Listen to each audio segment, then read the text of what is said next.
Hey guys, Noel here, and it is Saturday night and the family's asleep. It means we got a little bit of free time on our hands for a long overdue live stream.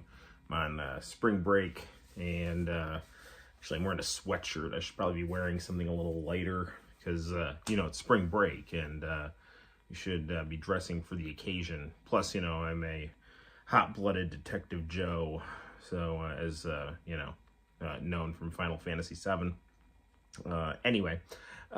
So tonight, speaking of Final Fantasy VII, we are long overdue to play some Final Fantasy VII Rebirth PS5, and that's the game plan.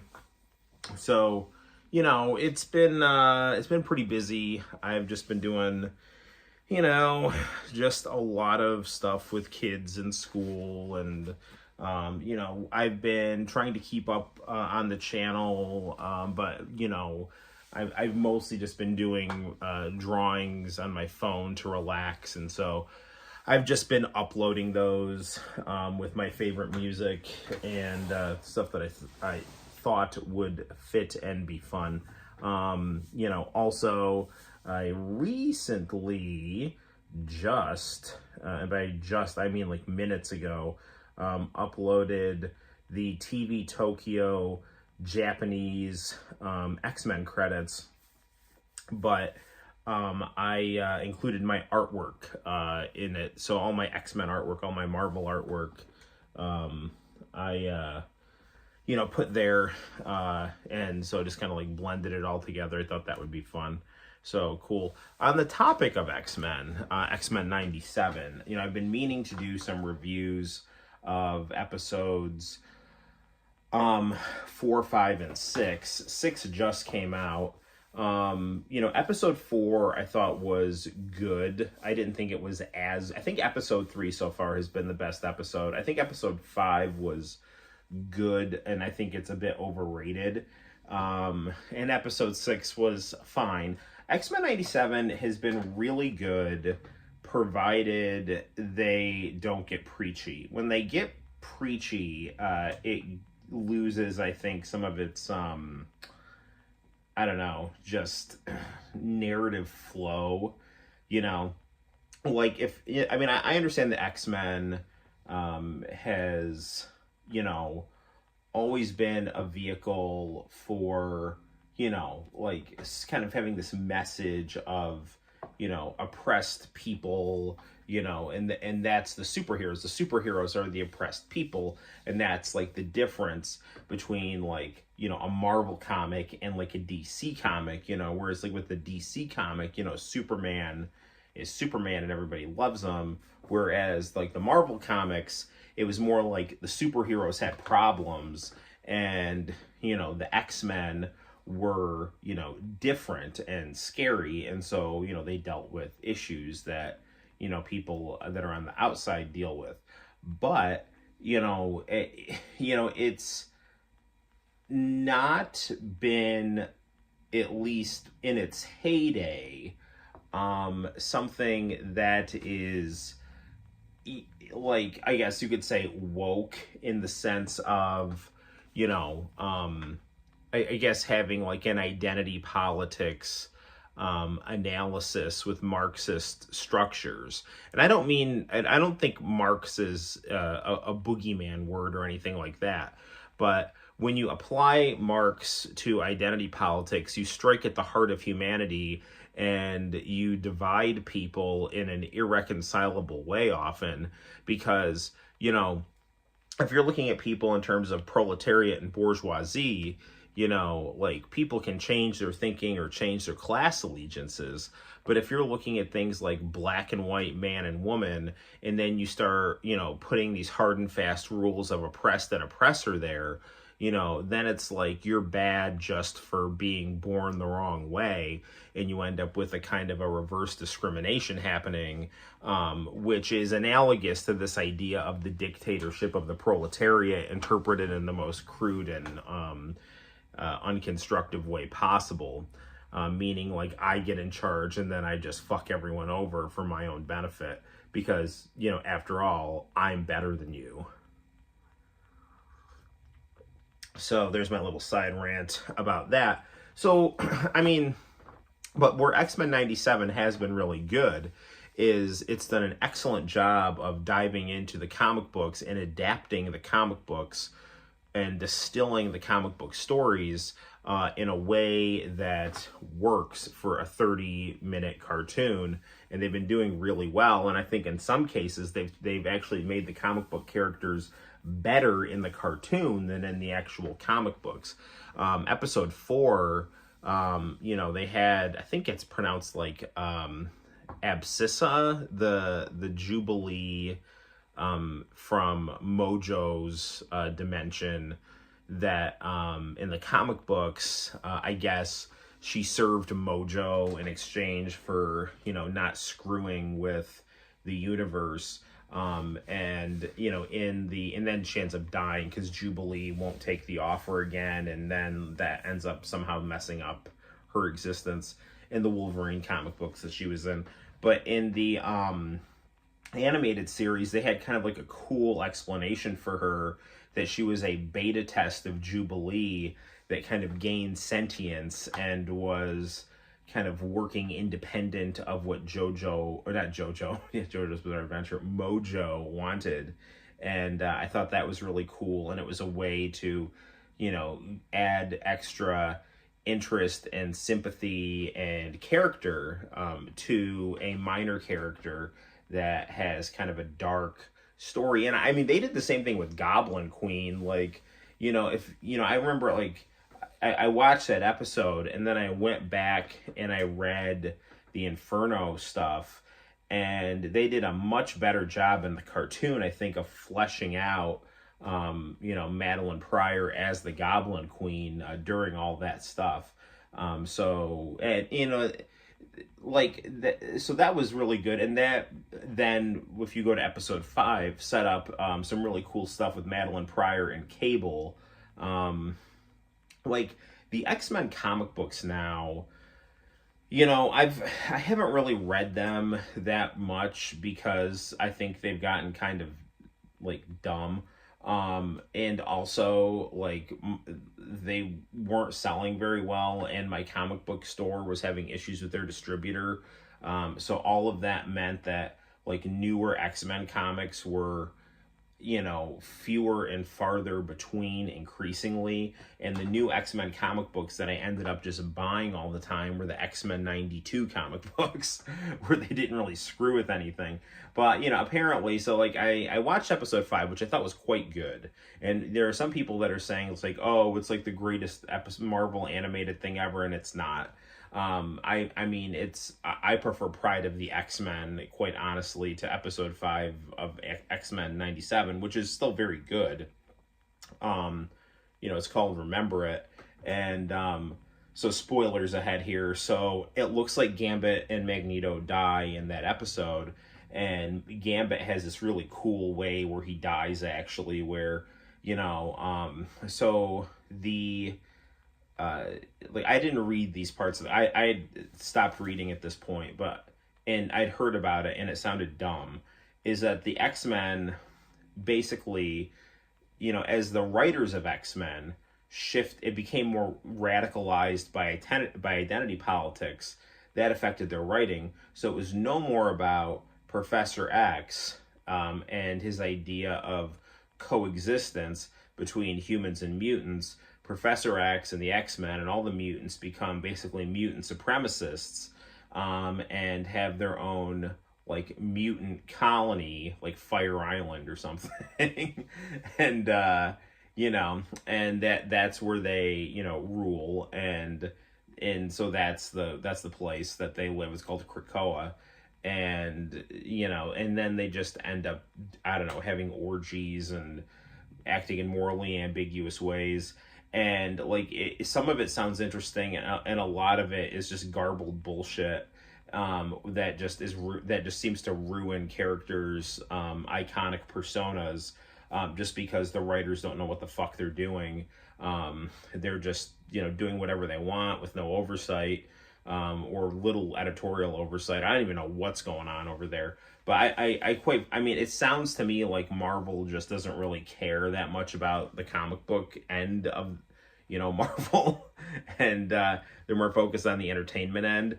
And so, that's what's happened. It's like there's a kind of a tribal political mentality within the American comic book industry. It's very much focused on what would be considered the American left-wing version of identity politics. And so it's just off to the races with that. And it's not about humans and mutants coexisting. It's about mutants being better than humans and, being and acting in morally ambiguous ways. So yeah, I don't know, that's the X-Men now. But anyway, like many things, the X-Men cartoon adapted that stuff better than the comic books actually did. And so, Magneto, who's always had this goal of mutant supremacy, because Magneto was supposed to be like the Soviet Union, and Professor X was supposed to be like LBJ, right? This is not about Martin Luther King and Malcolm X. That's not true. If you read the original X-Men, that's not what the original X-Men was about. I have nothing against Martin Luther King and Malcolm X, but that's not what the original X-Men comic books are about. Everyone wants to say that, if you go back and read the 60s X-Men, it's all about the civil rights movement. It's not about the civil rights movement. It's about the Cold War. And it's so obvious. Magneto wears red. His name is Magneto. There's parts of Russia called Magnitogorsk, which are about like metal, that deals with like metallurgy, and like the Soviet Union was famous for its work with metal and steel, and it had this authoritarian, draconian, supremacist model for the working class, and that was what it was. And the Brotherhood of Evil Mutants were like the Warsaw Pact and the communist bloc. They were places that Magneto had saved, and now Magneto was kind of controlling. They were indebted to Magneto, but they were also being abused by Magneto. That's what the early X-Men were like. And then Professor X and the X-Men were like the United States version of things, where there's allegedly coexistence, peaceful coexistence, or at least the goal of peaceful coexistence between, the working class and the capitalist class, or, whatever you can try to plug into that. But that's the idea, is that we don't have this idea of supremacy in the United States. It's more about coexistence, and that's good according to the US way of thinking. And, the Russian way of thinking was wrong, and that was the Cold War, and it was a Cold War comic, okay? But as, people became radicalized, that now it looks a lot different. Now, I mean, as time progressed, they really fleshed out the characters, added a lot of humanity to Magneto, ultimately made him a good guy in the 80s, and even when he was a bad guy. And as you got into the thaw of the Cold War, the complexities of the Soviet Union and its purpose, became more present in American portrayals of Russia. So Magneto became a more complicated person. And he was always an interesting person because he was a Holocaust survivor, and he was very strong, even though he was old, But anyway, I'm getting sidetracked. But they did this episode where there was this Genosha was the mutant island, and then it ends up getting attacked, and Magneto and Rogue were going to be their leaders, and the Sentinel goes and blows up the Hellfire Gala, and Magneto basically, he saves the Morlocks, he saves Gambit and Rogue, and there's this interesting love triangle between Gambit and Rogue and Magneto, because Magneto, I guess, and Rogue had a thing going back in Rogue's, bad guy days, and Magneto's always kind of a gray area person, walking the line between a good guy and a bad guy. So Rogue found him interesting, shocker. So they had a relationship, but Magneto still likes Gambit, and they're not together anymore. So as the Sentinel is killing all these mutants, Magneto chucks Rogue and Gambit into a corner and kind of makes a metal cocoon for them while he's trying to blast the Sentinel and protect the Morlocks. It was actually a very, very cool scene. And then it looks like Magneto's dead. And so then Rogue flies into a rage and starts trying to attack the Sentinel, and then Gambit's going to try to help her out and protect her. And like Gambit ends up getting impaled by the Sentinel, and doing the smart move, he turns it into a kamikaze attack and just like dumps all of his charge energy into the thing that's impaling him, and then it blows up the Sentinel and seemingly him with it. And it was a very it was a sad but a very cool scene. So that's been like, stuff like that has been like excellent in X-Men 97, and it really has like grown up with the audience. If you watch the 90s X-Men cartoon, it's also excellent, but it's clearly aimed at kids. This X-Men cartoon has got kind of a little bit of a darker, more mature tone, because the audience that watched the X-Men have kind of grown up, and so the tone is kind of matured with the audience. The episode after that was about Storm and Forge, and it was fine. I mean, it wasn't like knock your socks off good or bad. It was good. It was just some weird demon owl, and Storm ended up back with her 80s costume for some reason, which is fine. It looked better than... I like Mohawk Storm, and I love Jim Lee Storm, but the design that they did with Storm, where she was wearing her Jim Lee outfit with that mohawk, looked really stupid.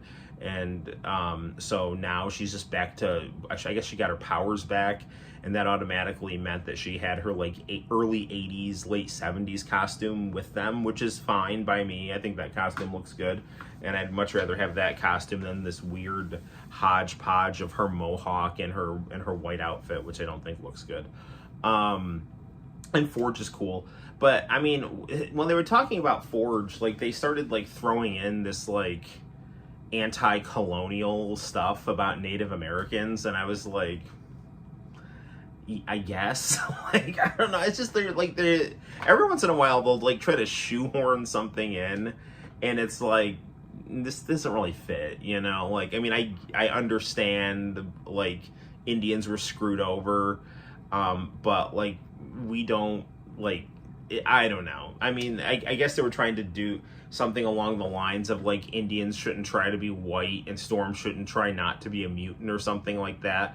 But I mean, if you study Native American history, there was all kinds of stuff where Native Americans, like, they tried to be militantly Indian and just kill white people, and that didn't work. And they tried to assimilate and be like white people, and that didn't work. And sometimes they were forced to be like white people, and that didn't work. And I mean, and then a lot of Indians wanted to kind of mix and max and hodgepodge, and that's basically what ended up happening. But like, I don't know. I mean, it just... When you're ham-fistedly preachy, it just comes off as like, it just comes off as unnatural and unnecessary. But it wasn't like that bad. And I like Native Americans, and I like Native American history, and I like Forge, and I think he's cool. So, it's all good. They're doing the thing with Professor X and Lilandra and his like exoskeleton suit that lets him walk.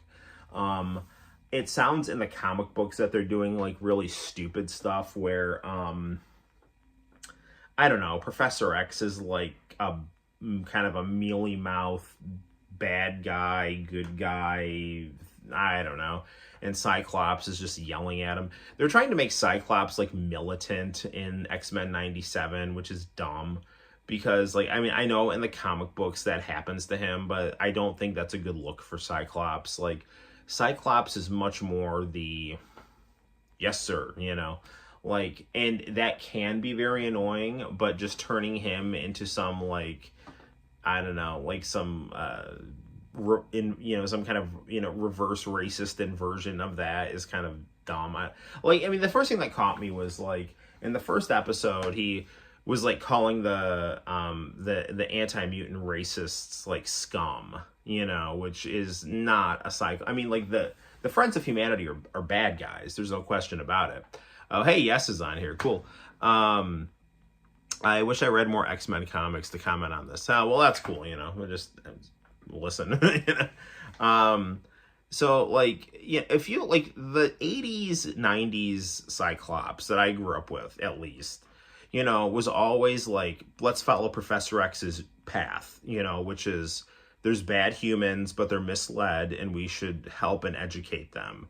We can fight them if they're attacking us in self-defense, but it's not like they're scum and we're good. right? But like the first thing is like that's what he does, you know. And then there was that whole thing with the Executioner, who I had forgotten he was a comic book character. I actually have the comic book that he debuted, and it was this very weird angular issue with like Storm and Colossus. And when I first was watching the cartoon, it's like, I think I remember this guy. And then I'm like, nah, maybe I don't. I think they just made him up. And then I looked back into it, and they're like, oh, yeah, I do. This guy was in the comic books. And by the way, I actually did have the comic book where he kind of, debuted. All I read was that 5-issue Wolverine comic. Well, Wolverine is the best X-Men. And this, I'm sure they'll probably address this at some point. But there hasn't been enough Wolverine in X-Men 97. And I understand people will be like, this isn't the Wolverine show, it's the X-Men. It's like, yeah, well, that may be, but Wolverine's the best. And like, this isn't up for debate. Wolverine is the best X-Men. He's a badass. He's complicated. And he's like this walking contradiction, that's like, he's got unrequited love, but he's the ultimate fighting machine. He's small, but he's got this indestructible skeleton. He can't really age.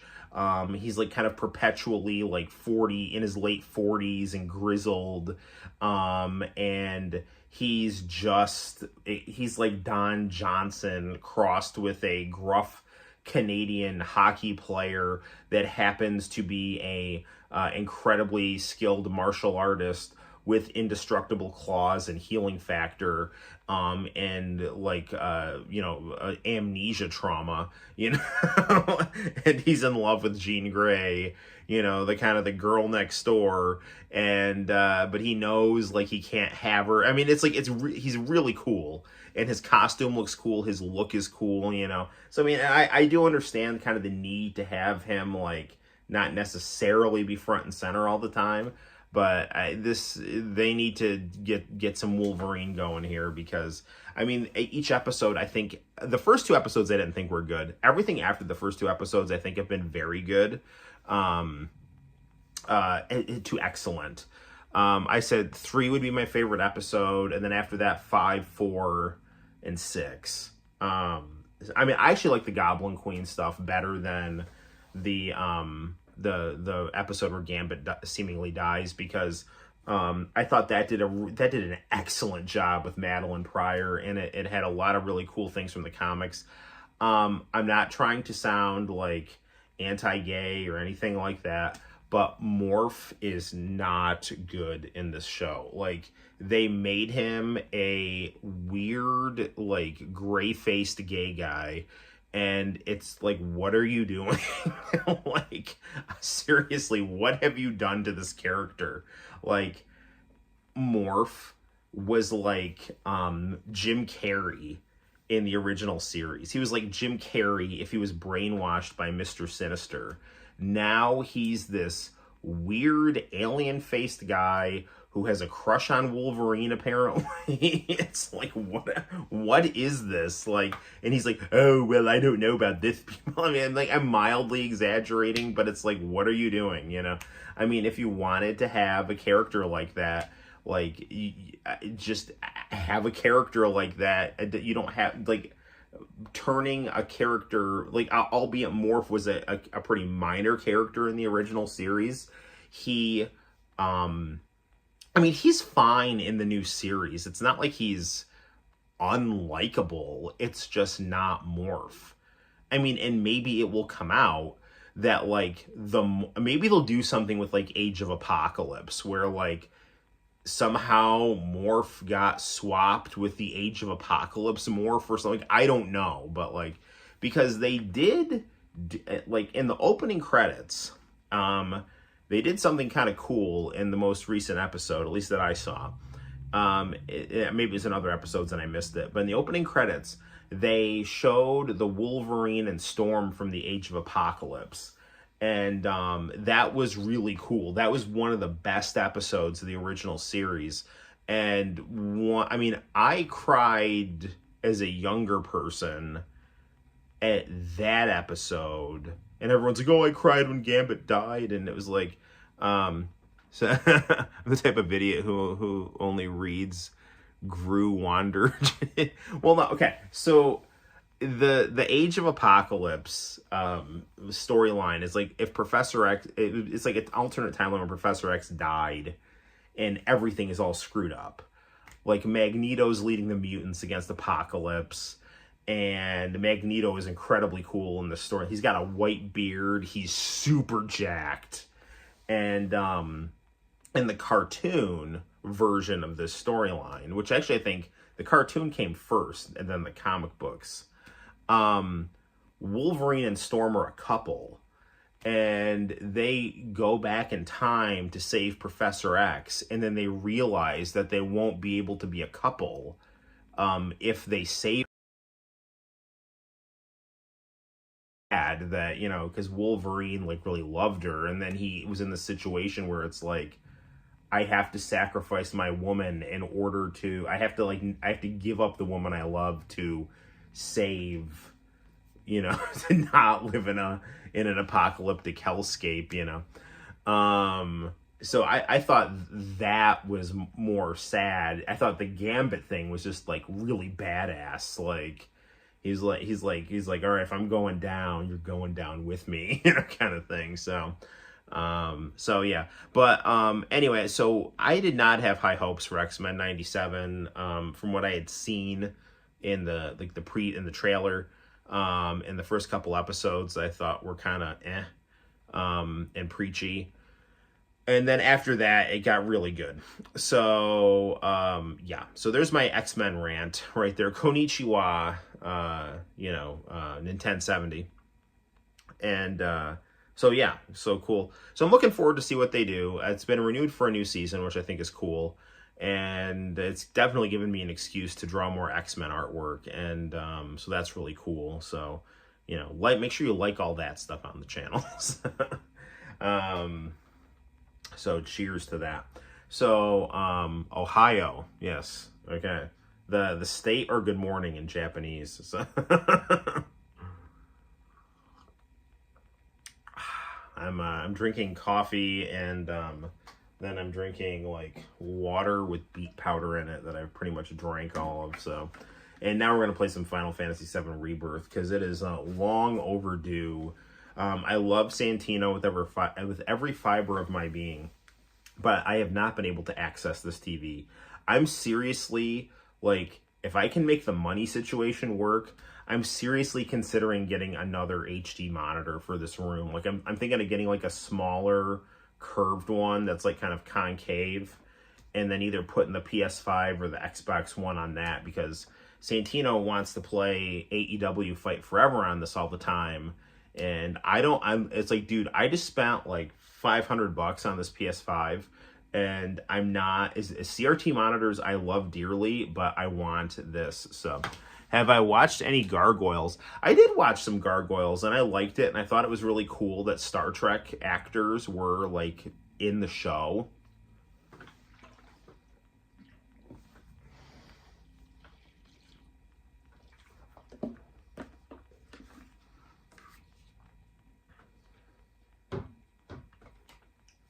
I remember, like, watching Gargoyles and thinking, like, hey, that's Riker, or hey, that's Worf, or hey, that's Troy, you know?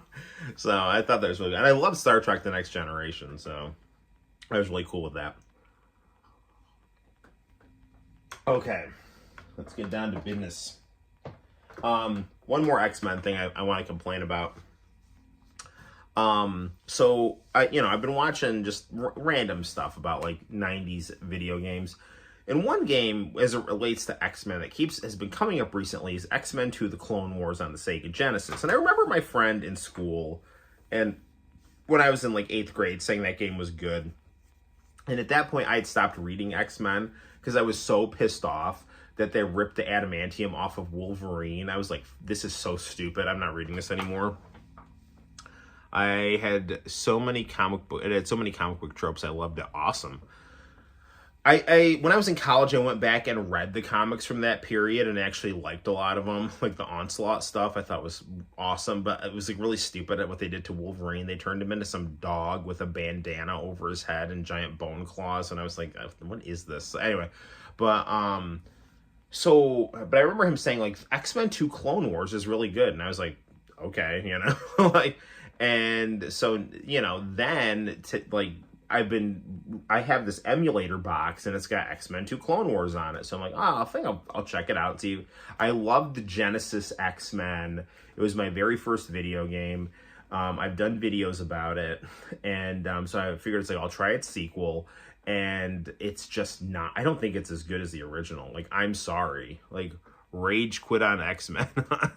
Yeah, no, it's like, it's bullshit, man. Like, it's too hard. I mean, I'll keep playing it, but it's like, it's not that fun. So anyway, like I don't think you can switch X-Men like mid-level or anything like that. You are reading some Teenage Mutant Ninja Turtle comics. Very cool, very cool. Okay, well, enough about that. Let's play some Rebirth here. I've been playing a little bit. I'm in a situation where, Sephiroth, I'm in the part where Sephiroth's at Nibelheim, and I think I need to get a new stand here. Your conundrum about your son hogging the screen sounds a lot like how my dad kept hogging the N64 from my brother and I. Oh, yeah.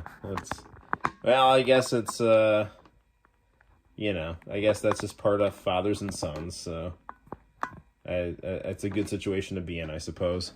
All right, my stand has been acting a little wonky here, so I don't want it to like droop midstream.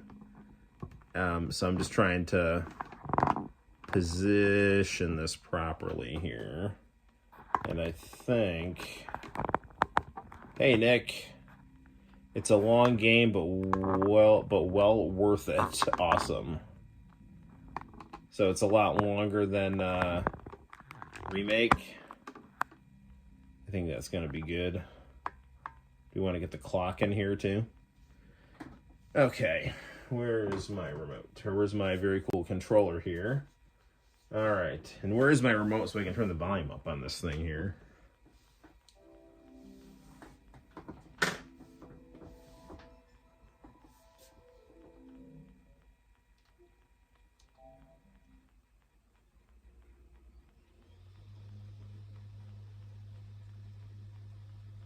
All right, please wait.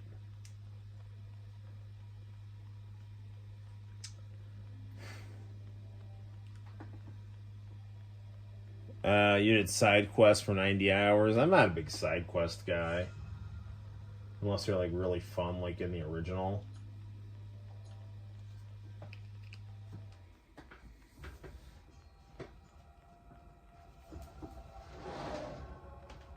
Okay, here we go.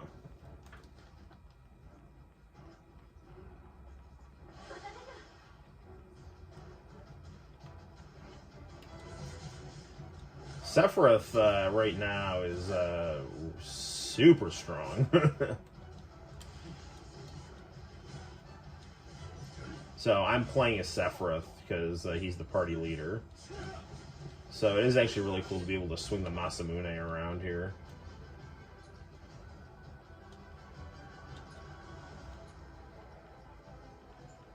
Blizzaga.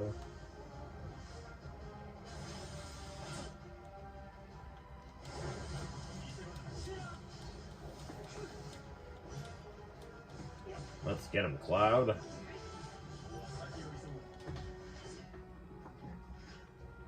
Your rant about X-Men sounds like my experience with 90s Magnus the Robot Fighter.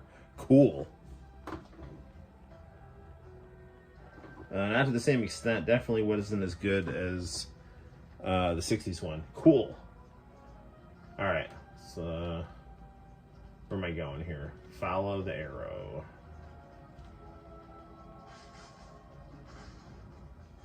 I like how we now understand that the reason Tifa was wearing a cowboy hat in this flashback was because that was apparently the style in Nibelheim. Everyone wore cowboy hats. Cloud's like, thank God I got out of here. No, nothing against cowboy hats. I'm just screwing around.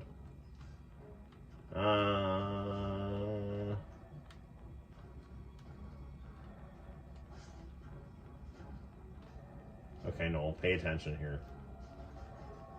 What are we doing?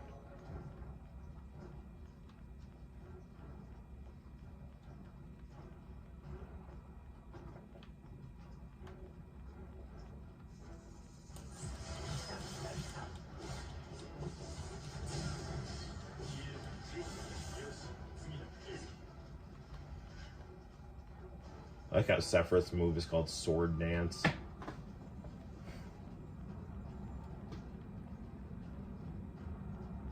X-Men 2 Clone Wars, Mutant Apocalypse were the best games in your opinion. That's cool. I don't know. Maybe I just gotta give X-Men Clone Wars some more time. I like Mutant Apocalypse, but honestly, I don't know. I like the Genesis one better than Mutant Apocalypse, and maybe it's just me because that was my first video game. But the major problem with the Genesis one is just like that resetting the game thing. It's like the dumbest thing. In order to beat this level, you have to reset the game. Like, who does that? I would just turn it off. And the Professor X is like, reset the computer. Like, what computer? I mean, he means your Genesis. I mean, it's interesting how they're breaking the fourth wall, but, like, it's not intuitive at all.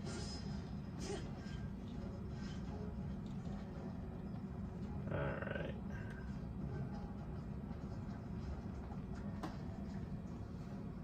How long was the time skip again?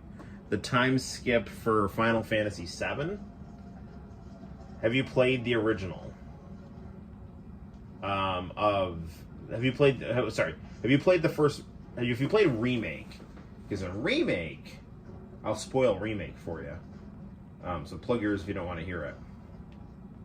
Basically, in the original, you kill Sephiroth, but Sephiroth survived, like within the live stream, started screwing with the timeline, and so now we're in this situation where, and I don't exactly know where this is going here, but we've got like there's one timeline that I think we're kind of locked into, which is like we're the characters from the original, but you know, we also like did this thing where we were like fighting against these like forces of fate that were like designed to keep like a singular path going, and of like, you know, the way that people behave, or like as like destiny or whatever.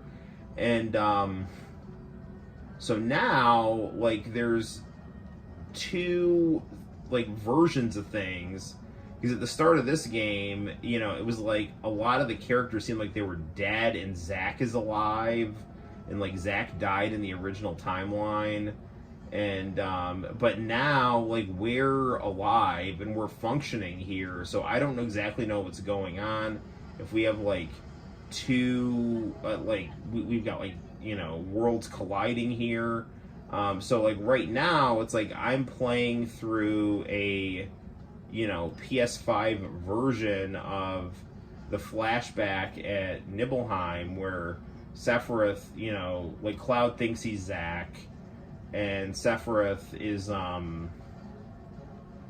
you know, starts out as a good guy and then loses his mind and torches the city.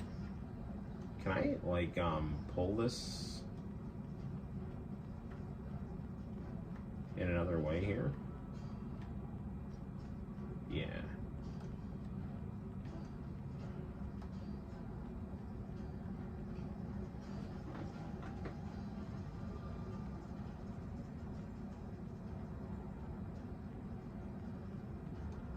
Sounds more interesting than Remake. I liked Remake.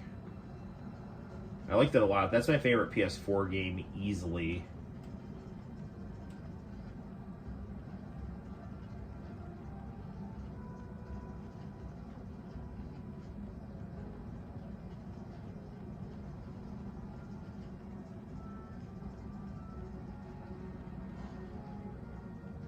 Is this cord like caught on something? What is going on here?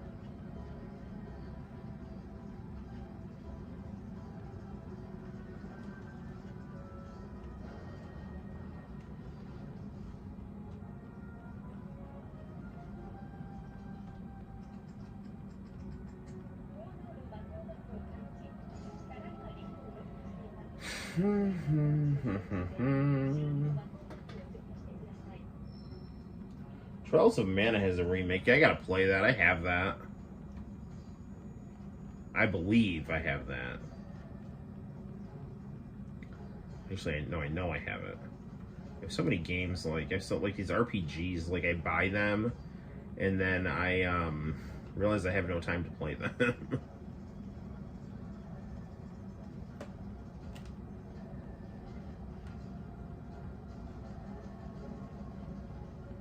Dude, okay. Do I have to, like, just get on the other side? Why can I not push this thing here?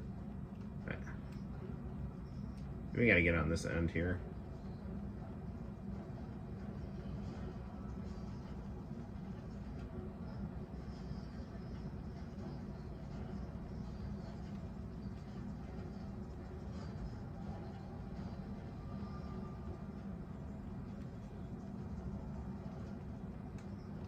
Am I, like, missing something here? What? Why isn't this thing moving?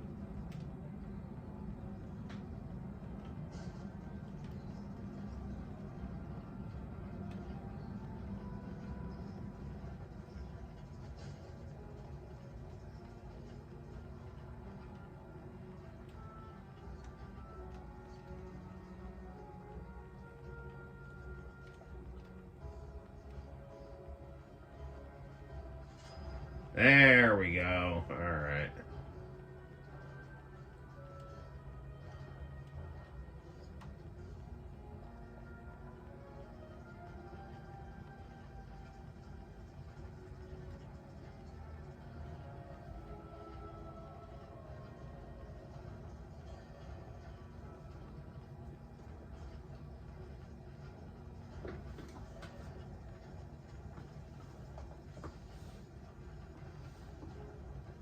Remakes.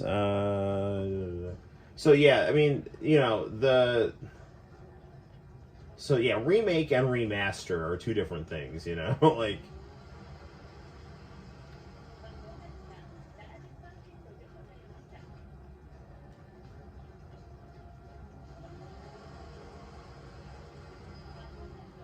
There we go.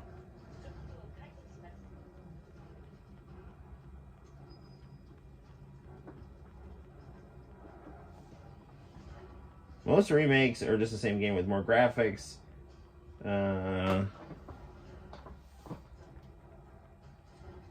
Sorry, I'm looking at like two different screens here.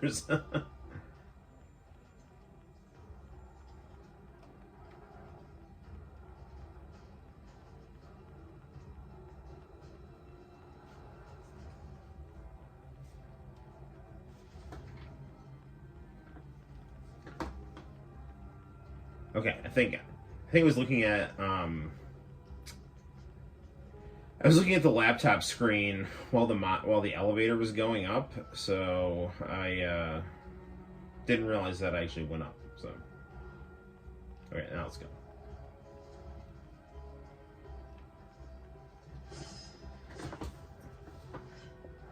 Take your time. Sorry. Yeah, I'm fine.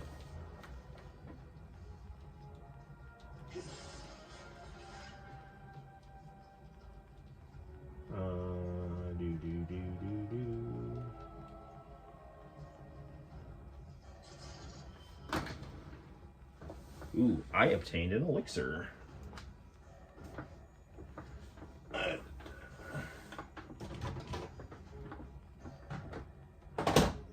Here, I'm gonna put the laptop on the Pac-Man cabinet.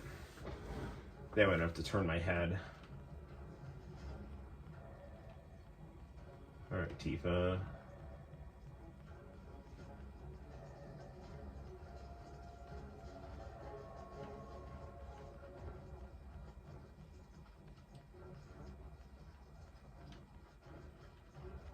Maybe I should have sat on that park bench.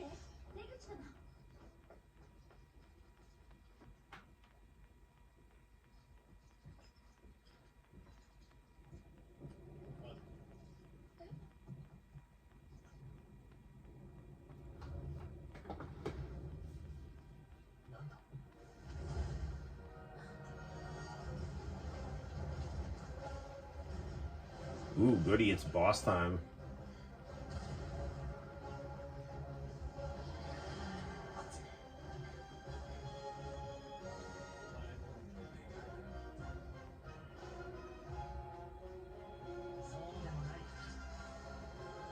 Yeah, they are definitely taking liberties with remakes here. But they did a really good job explaining it, you know?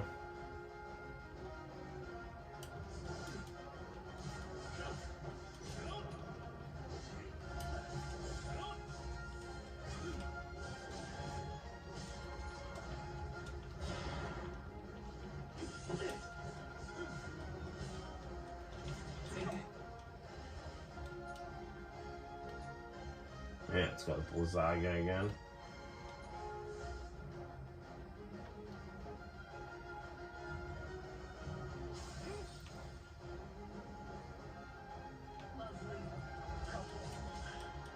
Dang it, Cloud.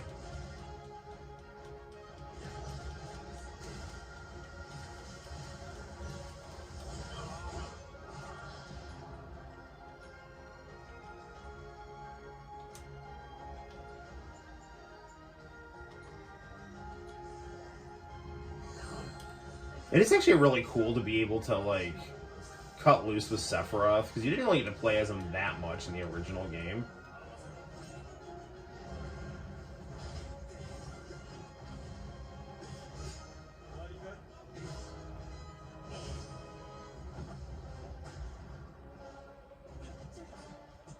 It's like a move out of Chrono Trigger.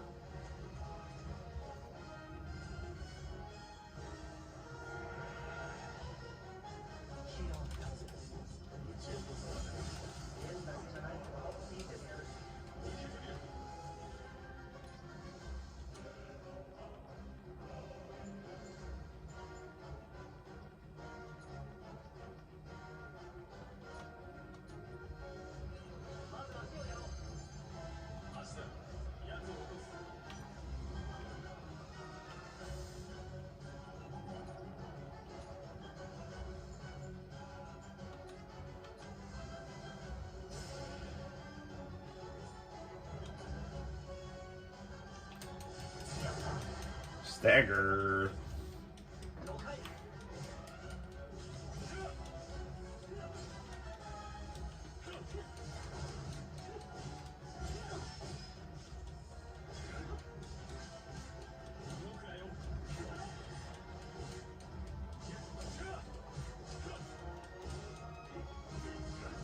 Sorry if I'm ignoring the chat. I'm just trying to kill this thing here.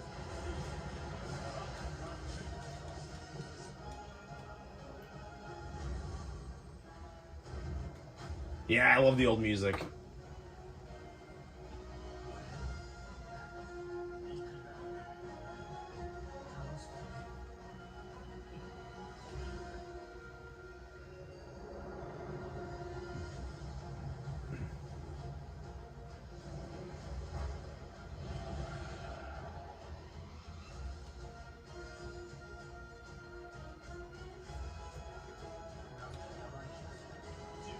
Ooh, Limit Break, Octa Slash.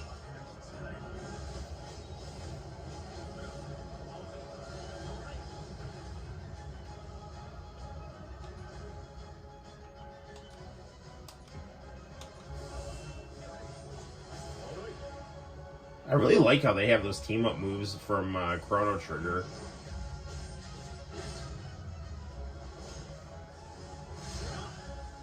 Yeah, dude, that's just like Frog and Chrono right there.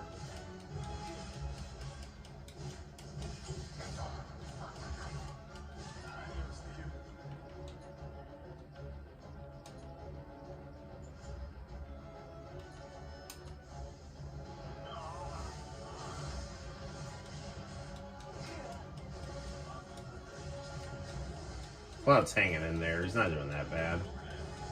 Yeah, what the hell.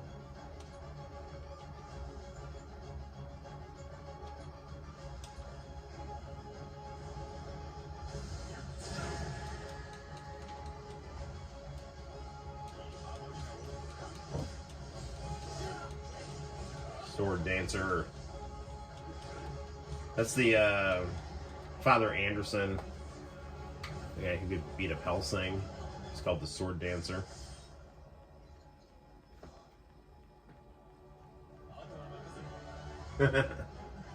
Yes, it's very well. It probably happened with Zack, and Cloud was probably just outside there with Tifa, seeing it happen.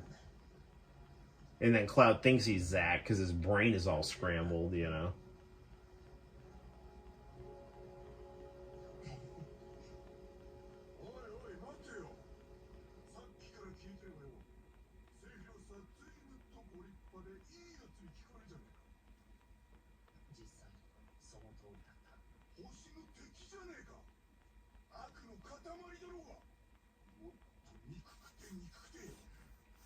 Barrett is my hero, and I love him. Like, Mr. T with a gun arm.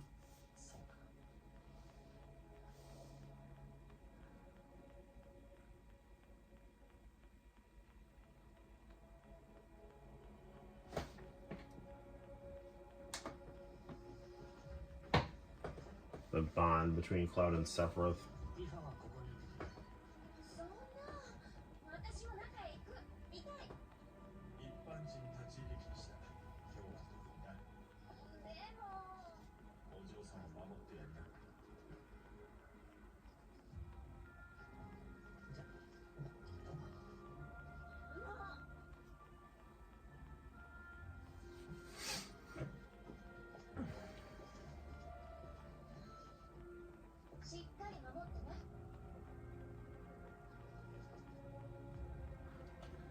One of my favorite scenes from like the original is when Cloud like seemingly kills Sephiroth, like the real Cloud, and it's like, you know, Sephiroth, like, you know, Zack is like, Cloud, go kill Sephiroth. He's like almost dead, and Sephiroth impales him with the Masamune, and then he leverages the Masamune to, you know, like chuck him off that bridge.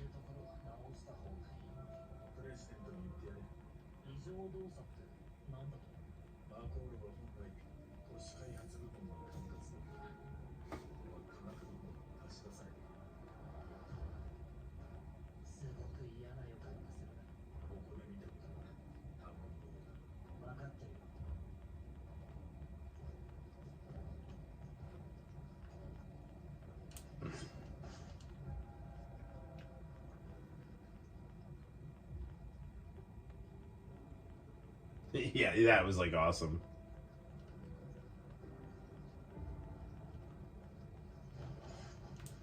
Like when Sephiroth is like, "Don't push your luck," and then Sephiroth's like, "What are you doing?" And then he chucks him off with the Masamune. That was just like one of my favorite scenes of the original game. All right, how do I get around here? I have no sense of direction here. I guess we can go through here.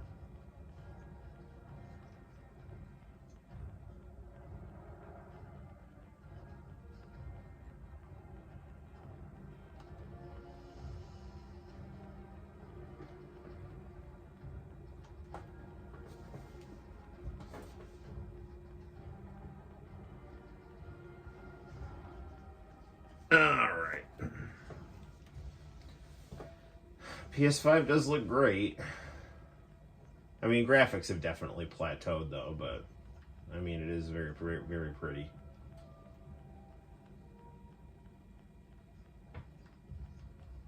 He beat him just by beating him. Yeah.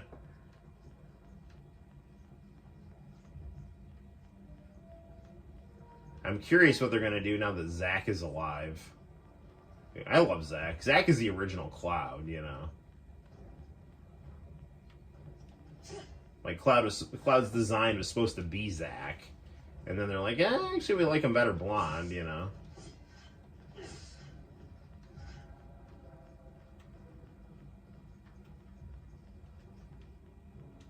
How do I get around? There we go.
I remember they used to show this clip in the original commercial for the PlayStation Final Fantasy VII of the kind of the Mako soaked monsters and those things screaming.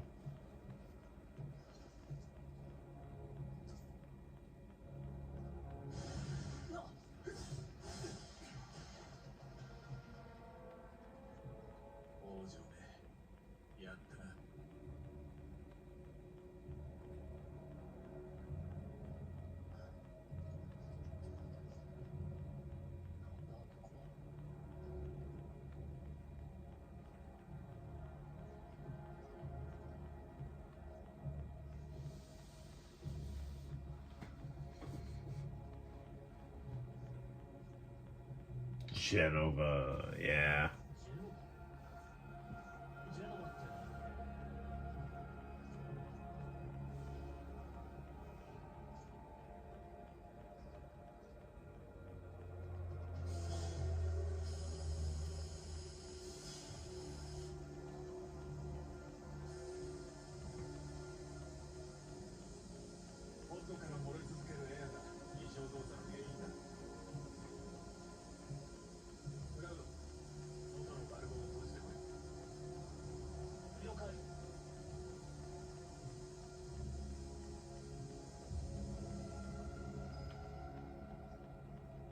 One thing about these like new Final Fantasy games is like Zack looks like Zack from DOA. It's very cool how they use that context for the game story. Yeah. Where is the valve? What am I missing here? There it is. All right.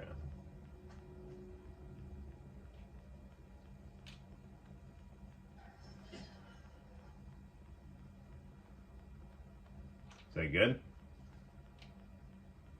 More? And I was trying to say, is these like remake and rebirth games? They take like very simple things from the original game that just automatically happened, and now it's like it has to turn into a little mini quest, you know?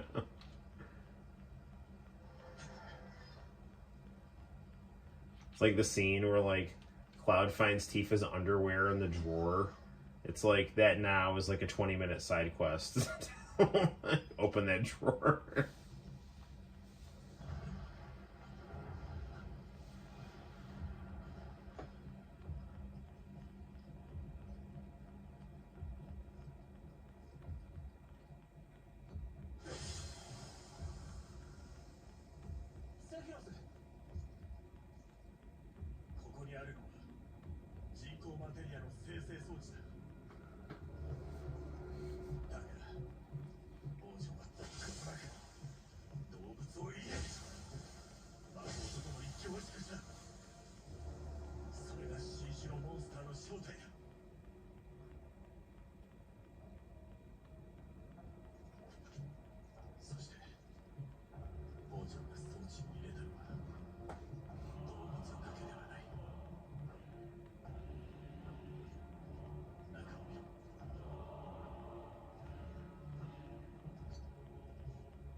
It's cool to see those things and with PS5 graphics.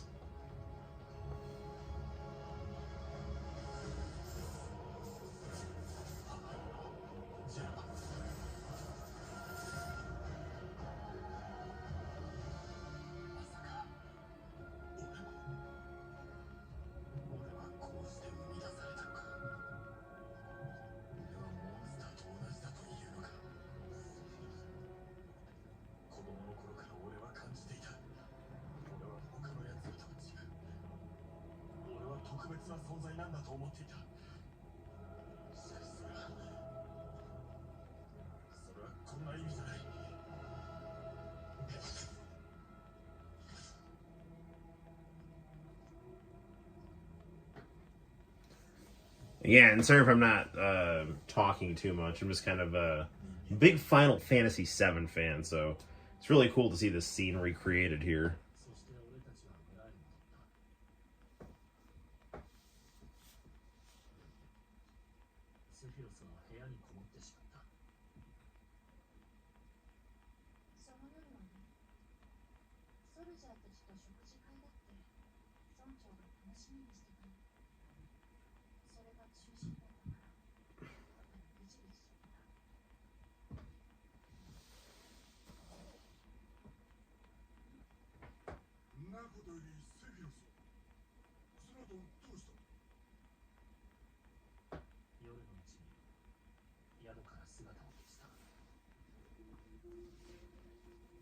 I love Red 13.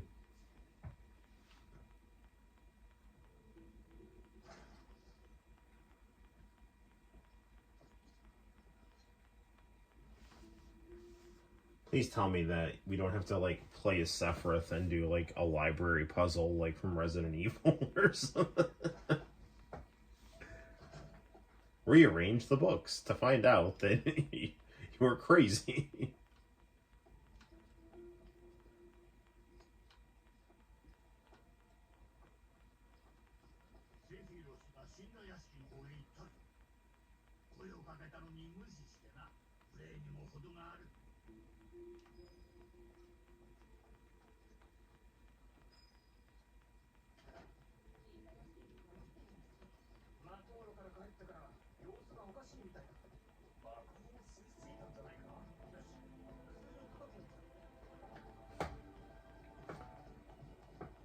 I hope we get Vincent in this game.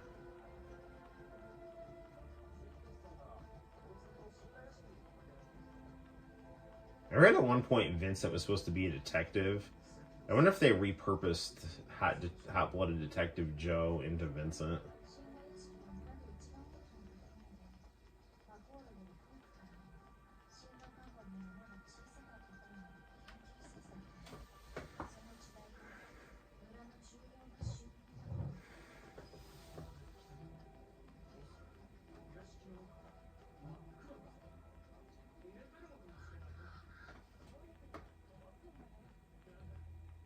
Four and 6 are the best Final Fantasy games. I like 4 and 6 a lot. They should make Red 13's pop. Yeah, that'd be cool. Very cool. I would say my Final Fantasies are 7, 8, and 6 and 9. But I played 9 more than 6, but I really like 6. And then I would say probably 13 and 10. I'm one of those rare people that really likes 13. 13, 10, and 12. I don't know. 3 is cool. I played 3 on the Nintendo, on the Famicom.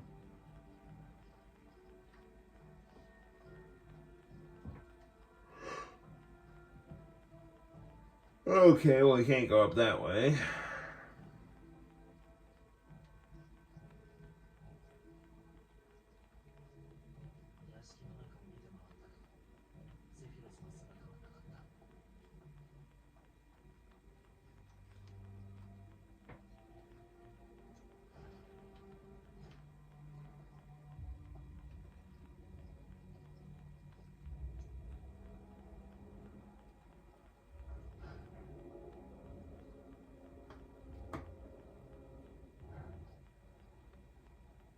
Favorite Final Fantasy is the Mana games. You know, I have a bunch of Game Boy Mana games on my iPhone.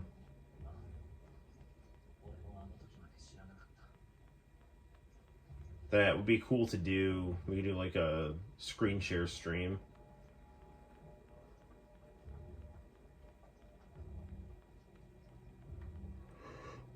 Hey, there you are, old buddy, old pal.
It's like me and SUNY Binghamton.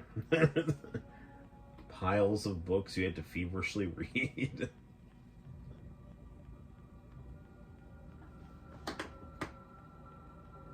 Yeah, the new one looks cool.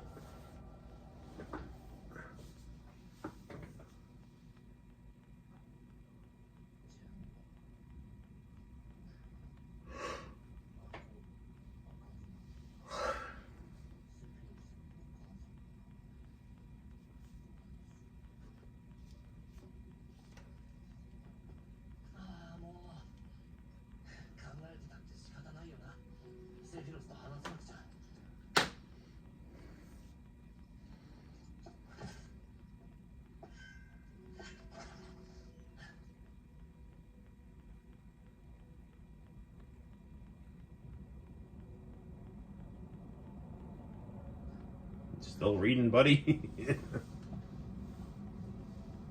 mean, now you're maniacally laughing. That's not a good sign.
Hojo.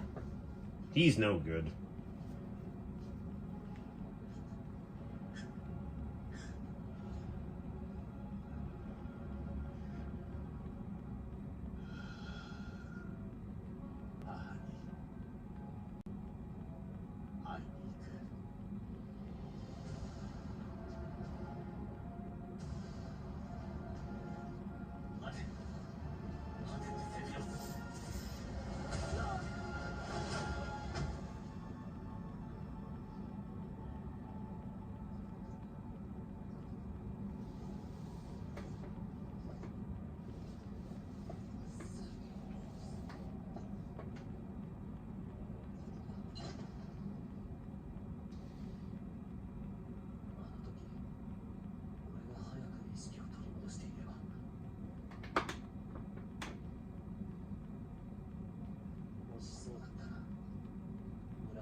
Nah, that's no good.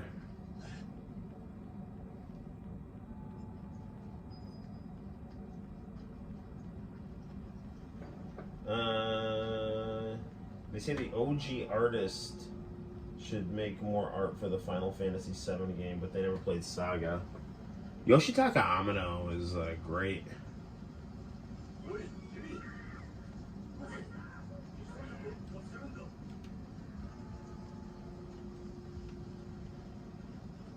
How do I get in?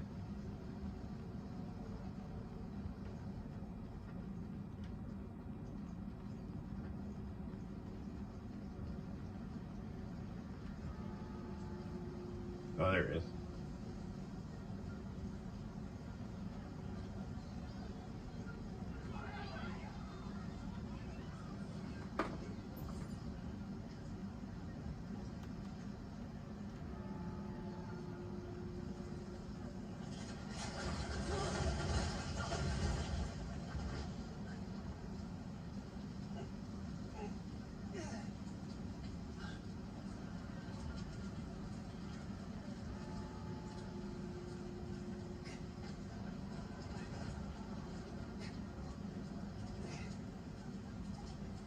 You have to hurry.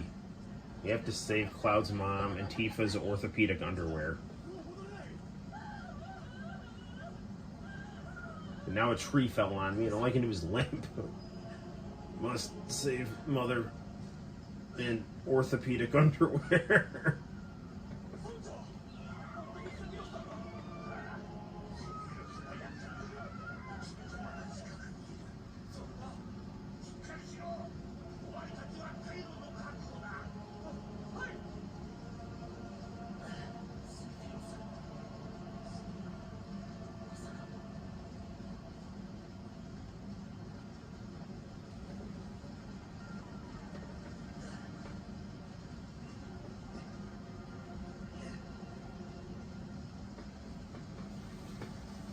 Yeah, it'd be awesome for Yoshitaka Amano to, you know, have a resurgence here.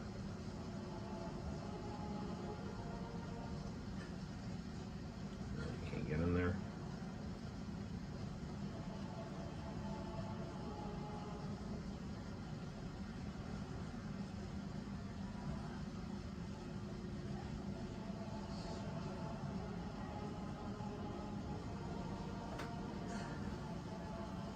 Can I, will this work?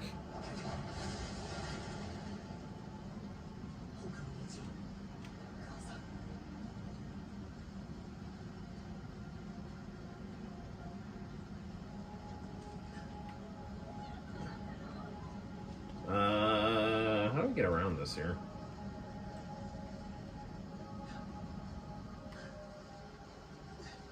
Okay. Let's take a look. Can I use this?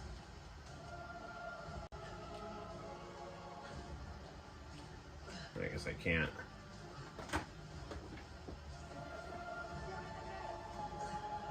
It's probably not in the same order.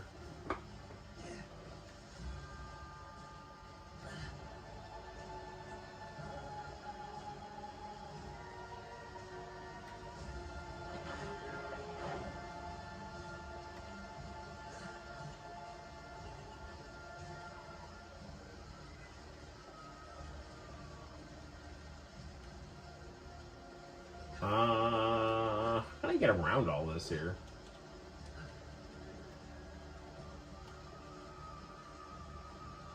Alright, come on, Cloud. There's gotta be a way around here.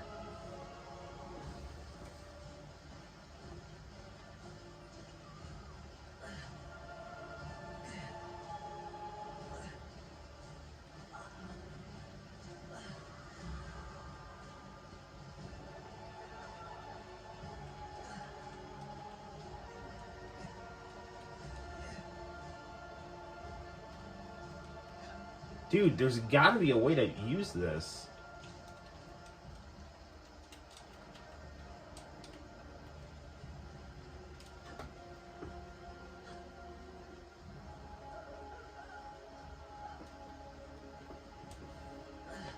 Yoshitaka Tamaki for Landstalker passed away. That sucks.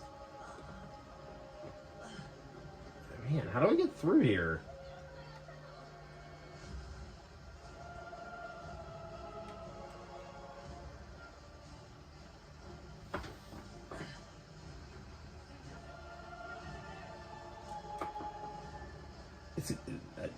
It's got to be this thing here, right? But there's no other way.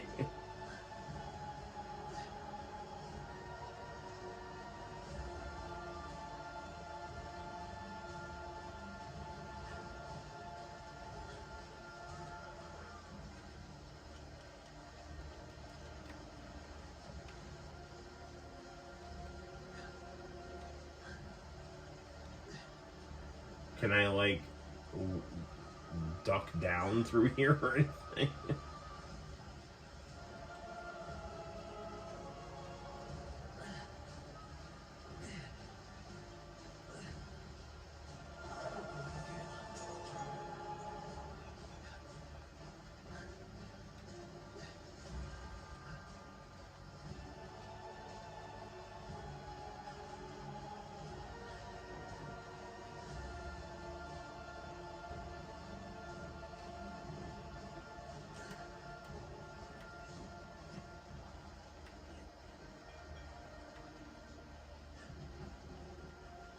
There we go.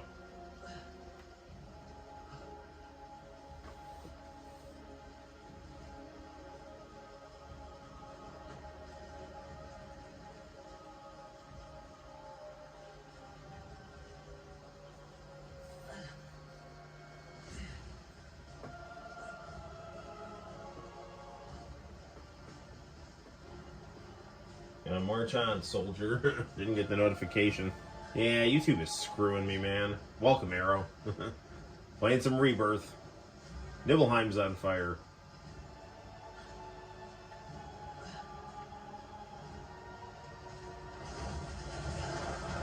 Can things please stop falling on me?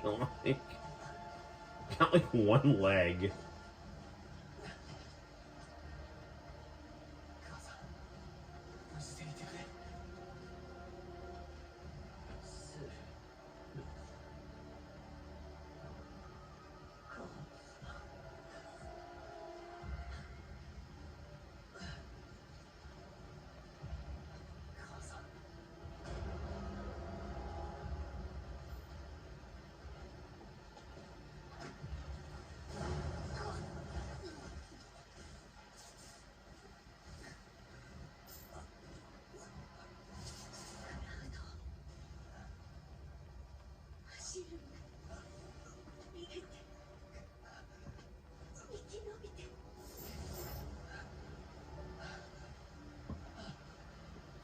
Yeah, so the real Cloud is passed out there.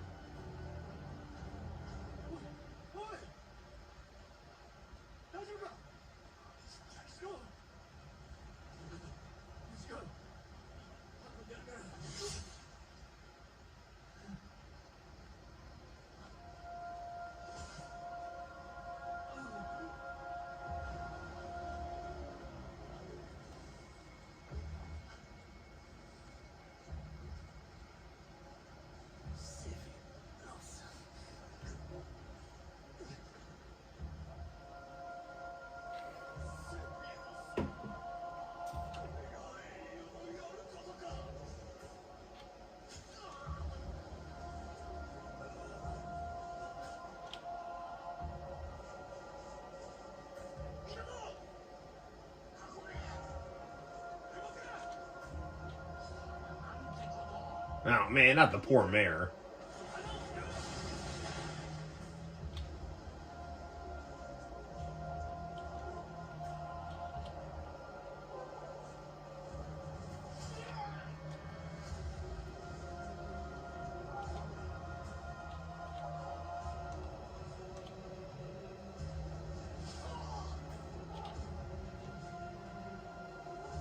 If I were you, I'd shoot him in the head, Mayor.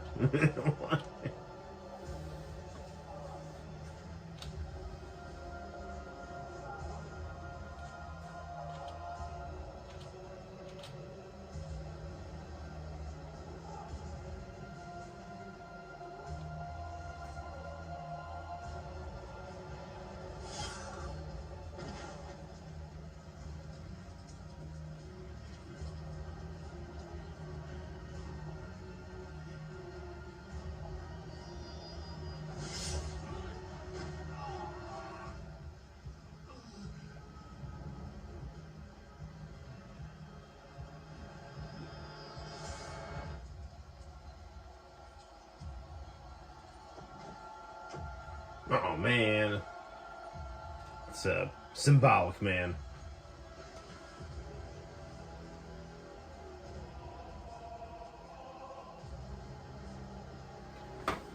I gotta tell you, they're doing an excellent job recreating the Nibelheim massacre here.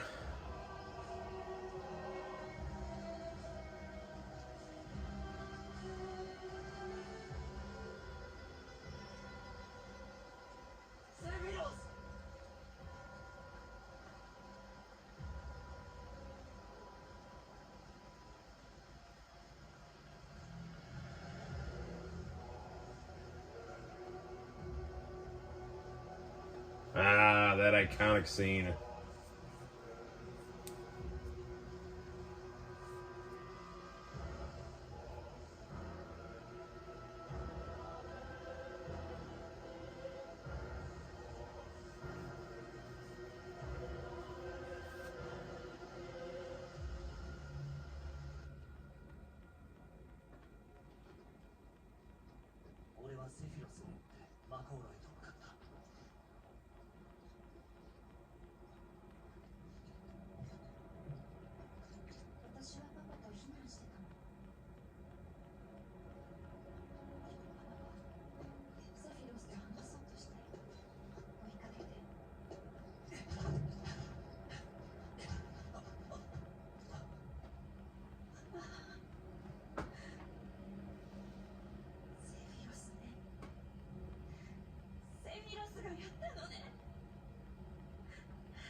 He's gonna grab the Masamune.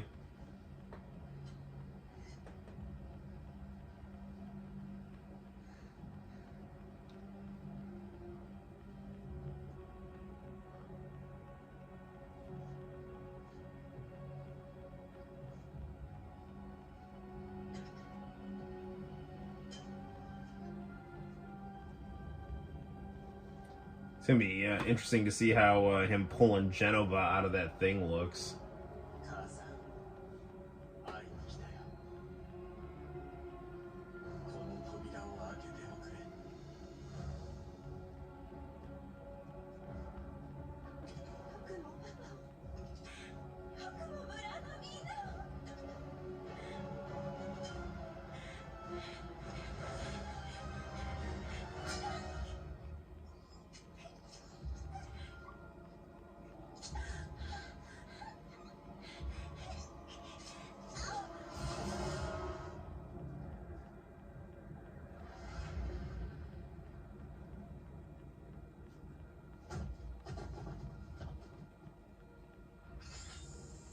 Yeah, she's lucky she survived that one.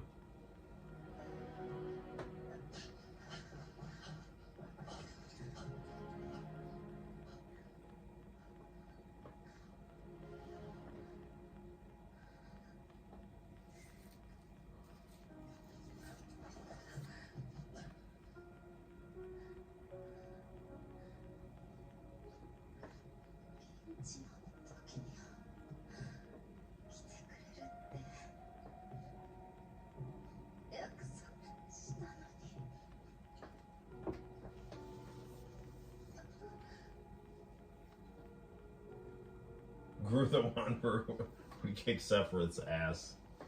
I'm sure he would.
I actually think the Genova armor looked a little prettier in the 32-bit version, but, you know, it's on point. Yeah, that looks nice.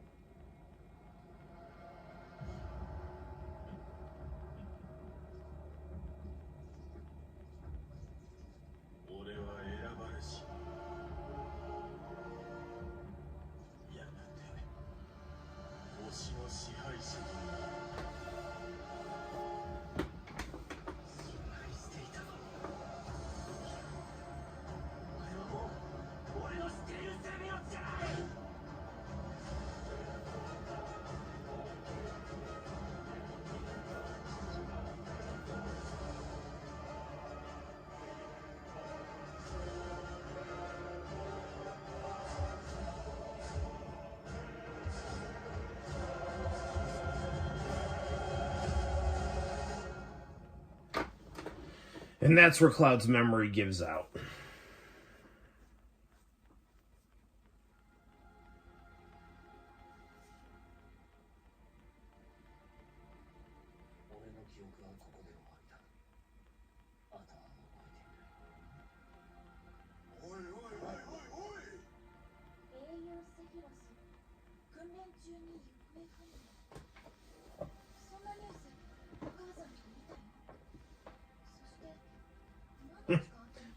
Eris is super cute in PS5 version and 4.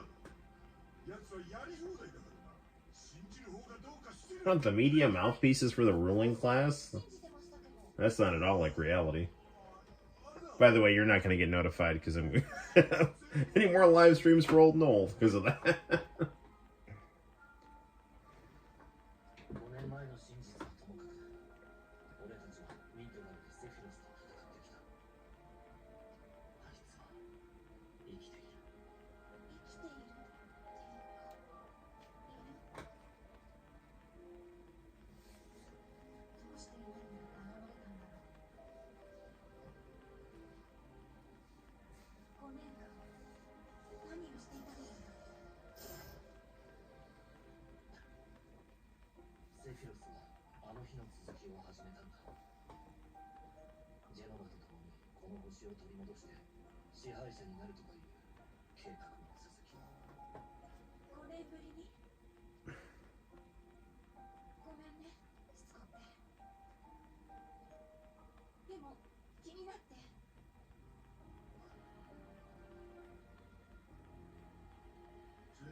All right, let's have a lengthy massage scene.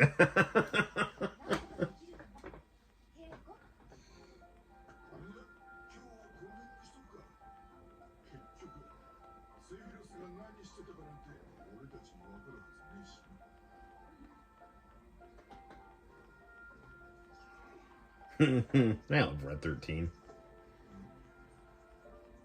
I was thinking of Red 13 as more of a dog. But my friend was like, no, he's a cat. And I was like, no, I really think he's more of a dog. It's kind of like a dog lion. I mean, lions are technically felines, but...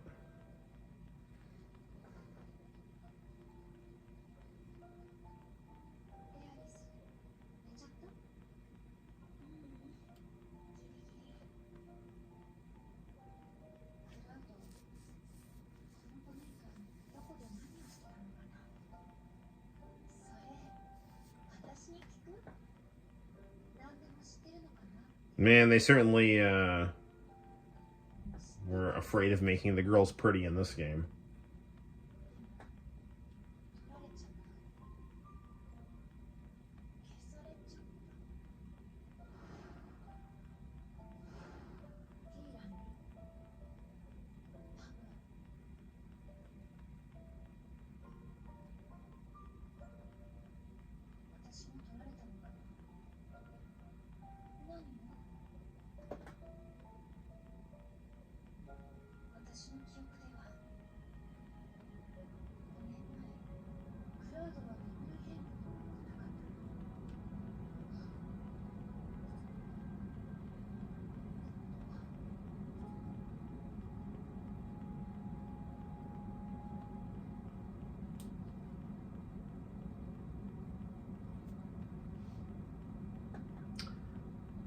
So, that's interesting.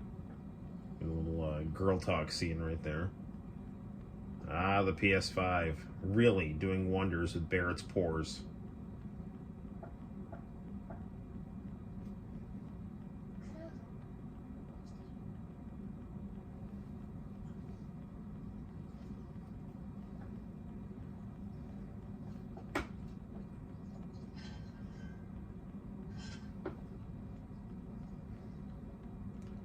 Going to Just pause this game briefly here and check the chat here. All right. Let's see what's going on here. Vincent used to be into this chick. Tifa is getting real quiet. They are the same ancestors of dinosaurs, I heard. What you talking about? They're cute. Yes, they're very cute. Very cool, very cool. What the hell? Let's just keep going. Should we get a snack? No, let's just keep playing. This is good.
Nothing like some nice soothing jazz music.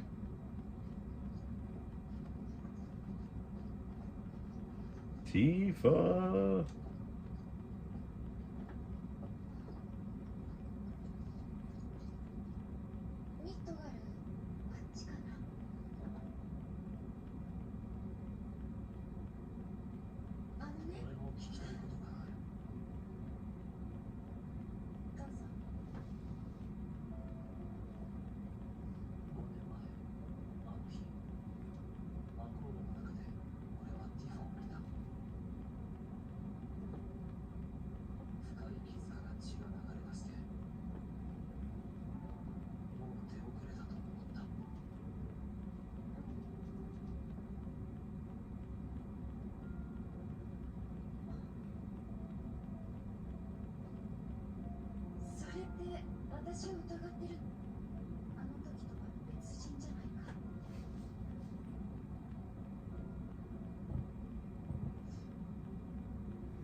We really have reached a point graphically where, like, skin pores are the new frontier.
The plot thickens.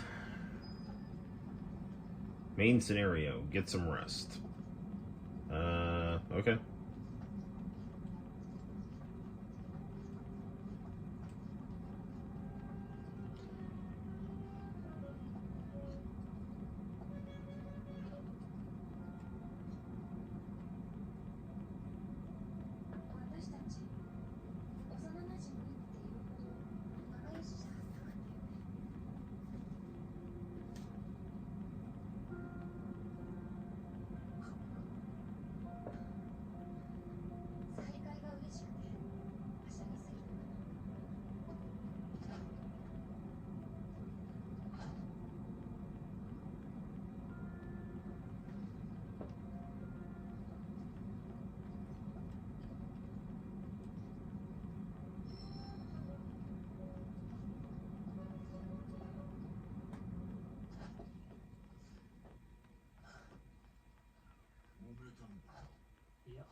Man, Barrett is just like the coolest dude ever.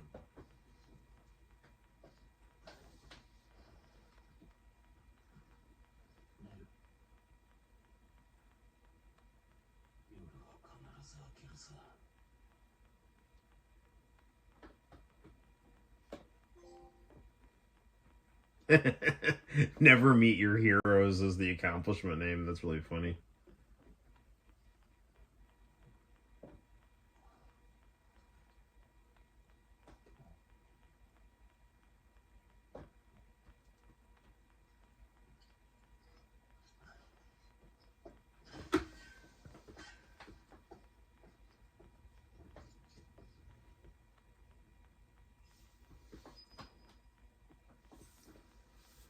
Okay, maybe now would be a good time to take a little break here. Do do do do do do do do do do do do.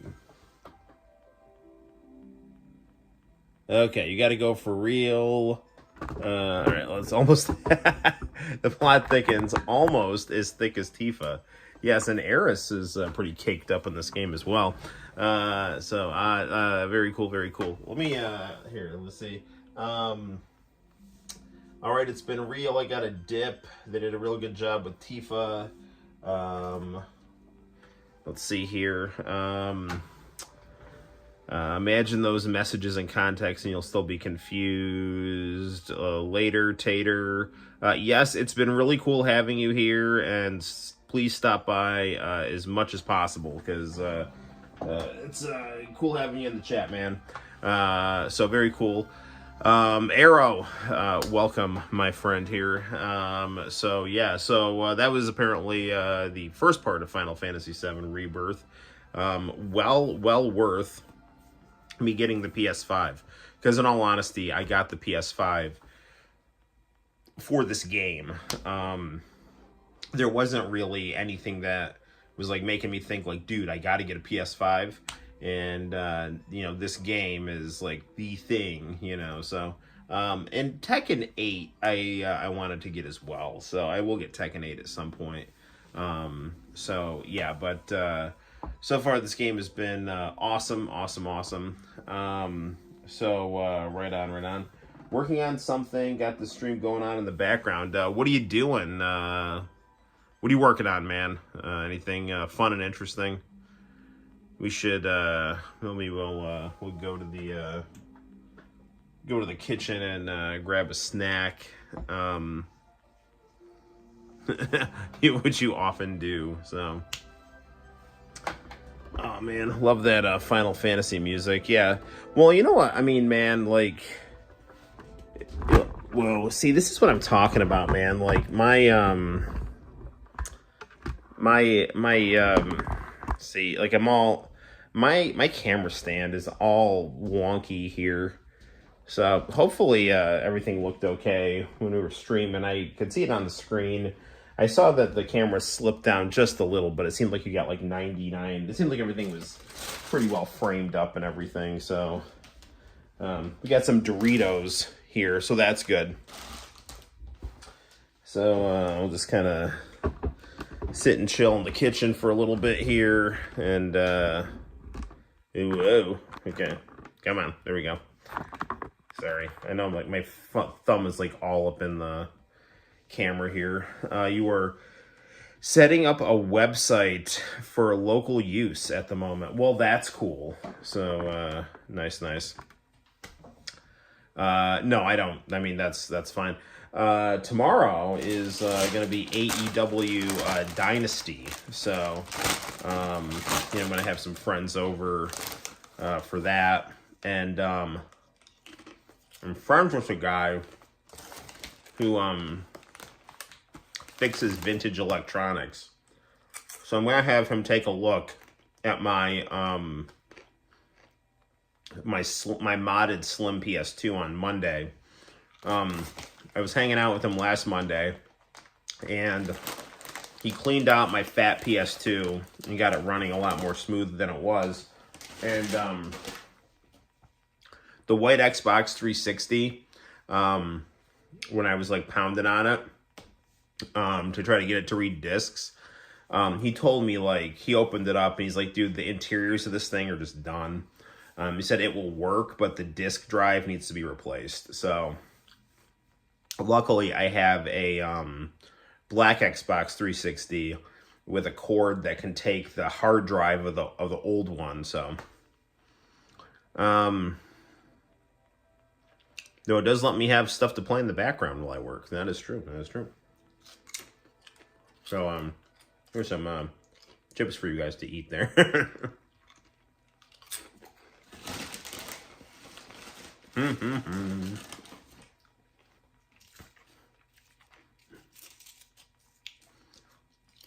Yeah, so, speaking of mod PS2s, I gotta get around to installing a mod chip. I've had one for a while. That's cool.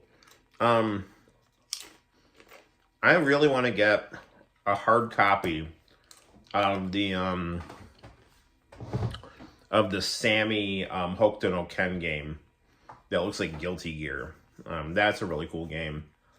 And I'd like to just get an actual copy of it.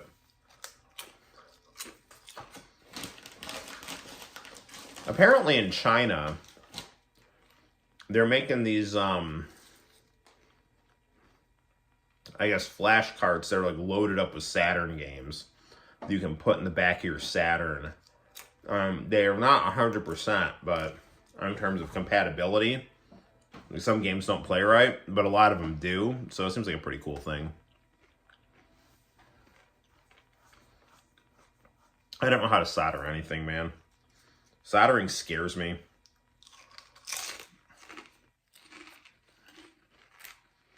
I mean, like, it doesn't, like, scare me, but I have, like, no skill in it, so...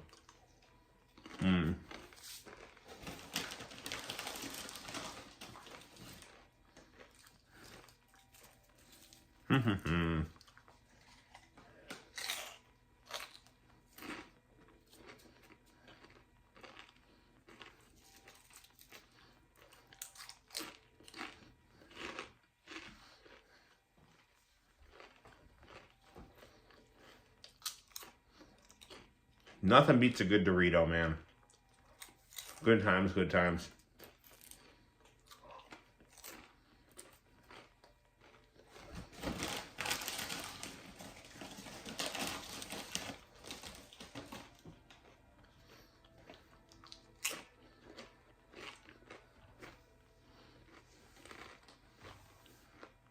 I don't like doing it, but I gotta go. Nice. Well, it's been cool having you. I mean, honestly, it's like sniffing around 1 o'clock in the morning. Cool Ranch is your favorite. Nice. So I'm thinking we're going to be done with Rebirth for the night. And maybe we'll check out some X-Men on the Genesis or something. Watch some VHS tape and then call it. And since I'm on spring break, you know, that gives me a lot of options. Like, I mean, I could technically stream every night this week as long as the kids go to bed at a reasonable time. So, you know, that's cool. Oh, well, that's good that you're not leaving. Well, that's good. All right. We'll grab one last fistful of Doritos here. I'm saying I don't like soldering. Oh, yeah, well, that's good. But sometimes you don't have a choice. Yeah, I hear you. I mean, I need to replace a bunch of lithium batteries and some, like, repro Super Nintendo cartridges.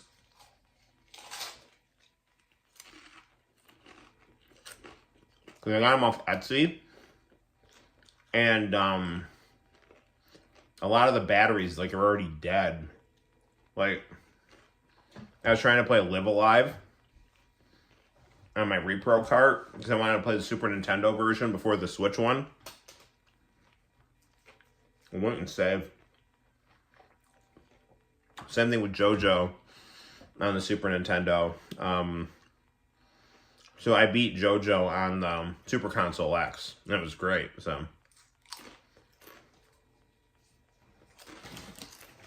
I actually liked the Super Famicom ending better than the manga one because Iggy and Abdul don't die.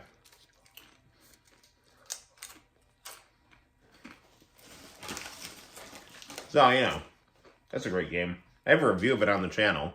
Check it out. Alright.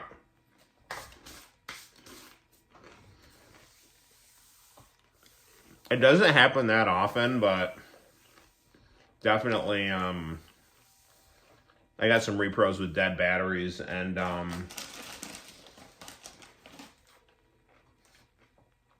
have a Phantasy Star 4 cart, also with dead batteries.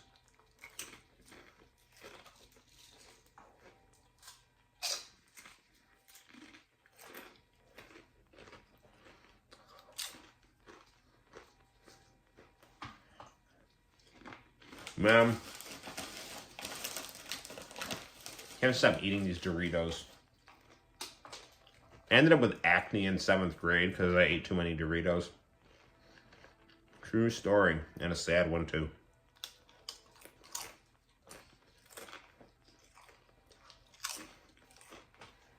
All right.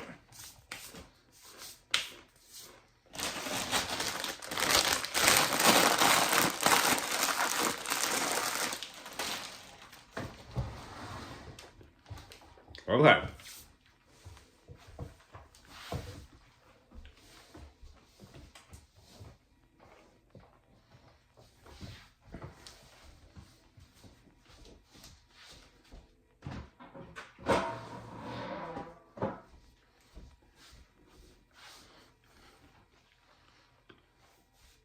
Yeah.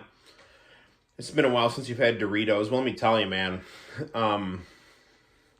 Once you start, you're going to be eating the whole bag. I do see that my wife seems to have, for our late night snacking session, it looks like my wife got this giant thing of Oreos here. So I think it behooves us to have at least one, so.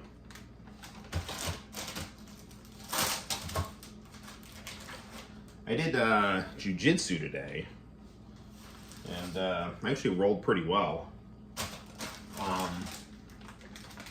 I got 2 submissions on the guy I was rolling with, and you know, he's good. So it worked out. Whoa. See, my camera's like all over the place, dude. Okay. So. Sorry, I know my camera looks like ridiculous right now. Okay. There we go. Okay. Dude, what the? Sorry. So I think the ball that this rests on, it is very wobbly. So, okay. I do love you, PS5, and but it's like 10 of 1, so I think we're going to call it for Final Fantasy right now. And I want to play a little Genesis X-Men, the very first video game I ever owned. So,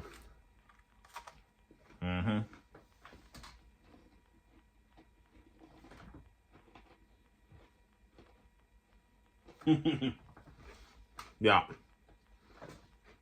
pretty much. Any good snack food is susceptible to being scarfed. You know, I normally don't like to eat after 10, but it's a live stream, man. We gotta. It's like having a slumber party, you know. So, all right. Grab some X-Men here. Dude, this is so stupid. Sorry. I can't even move this thing without that. Dude, I know this looks ridiculous here. Dude, man, alive. I can't do this.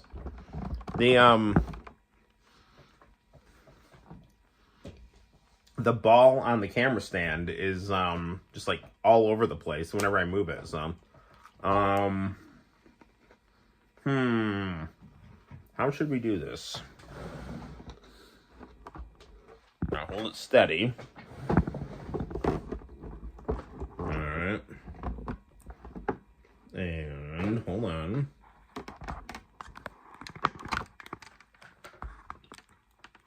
Alright, there we go. Alright. So let's scoot this close.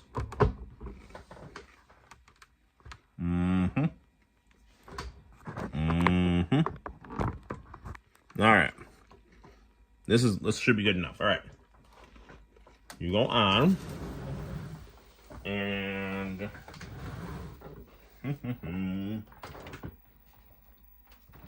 we're gonna unhook the Atari Jaguar.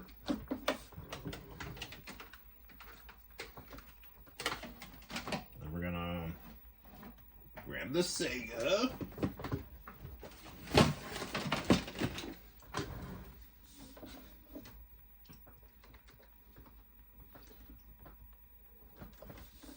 All right, now, memory serves me right. I think I can do the level select here.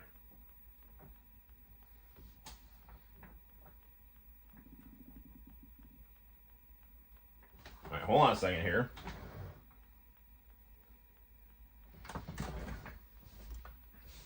I think you have to hold down A, C, and start, and then release it at a certain point here. Okay, so bear with me, people. All right, where is X-Men?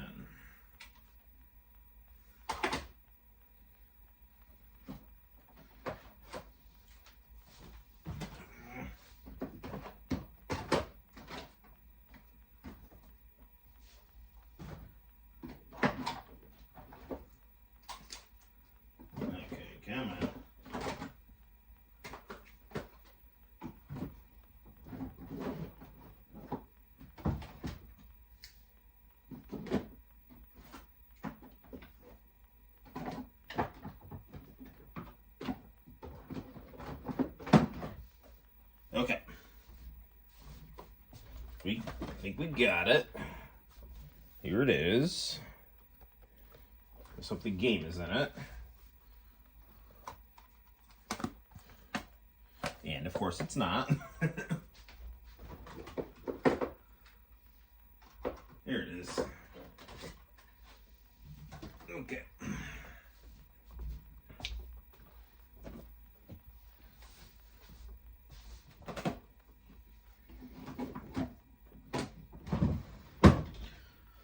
Okay, here we go. Where is my remote? Or not my remote, my controller.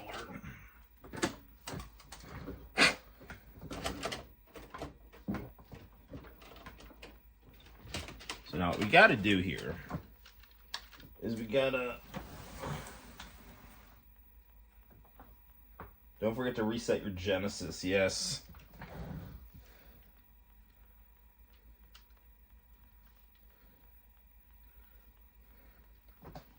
Okay, here we go.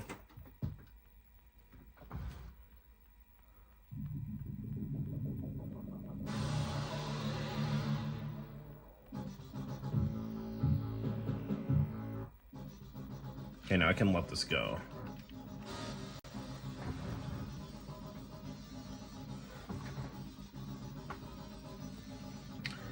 I'm gonna start with Cyclops here. 1, 2, 3, 4, 5, and I think is it? Yep. Yes. Now I'm in Mojo's level here. This is the one where you have to reset it.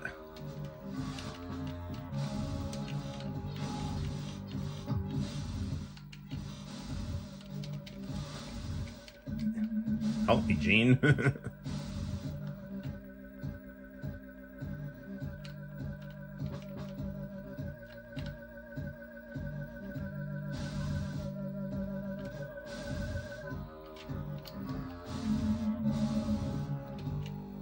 Damn it.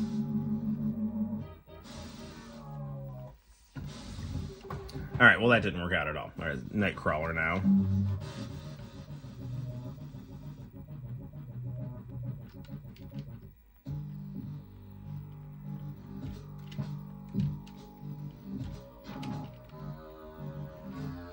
This game looks great on this monitor.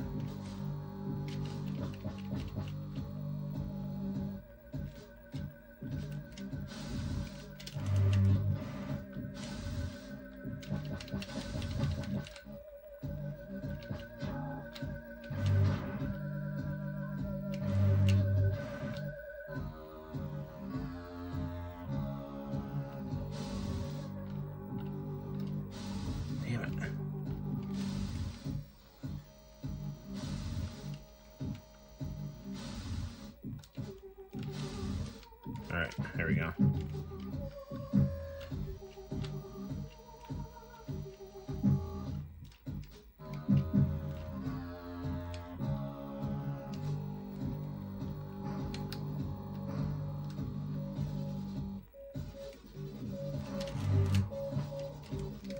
Damn it.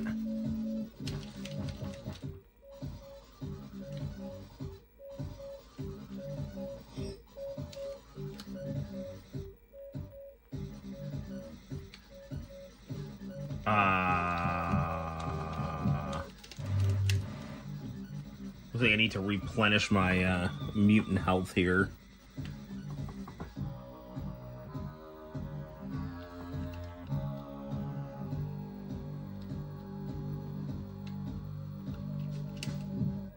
Oh, that worked.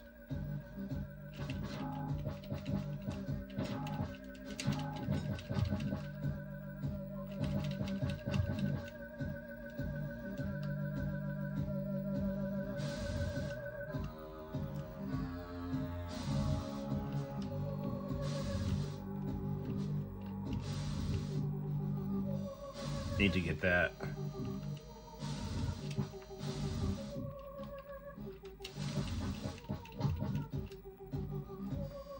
Man, I need to get no shit. Ah, damn it! I lost Nightcrawler.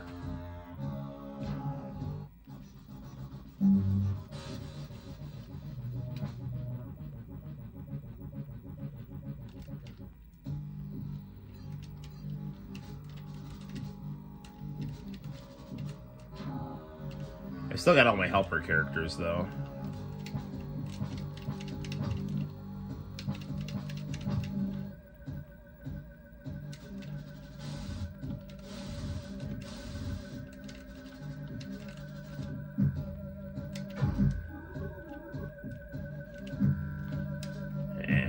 Gambit, you're too big.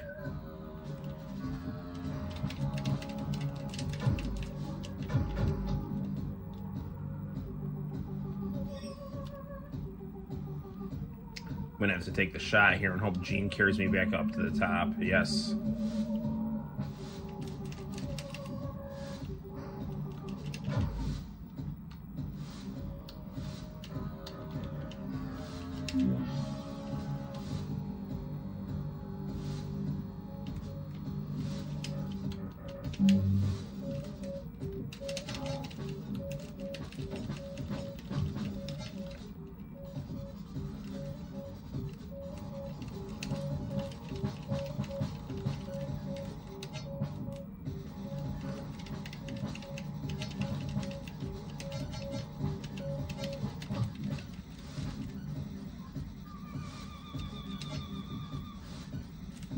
Damn it. So out of practice at this level here.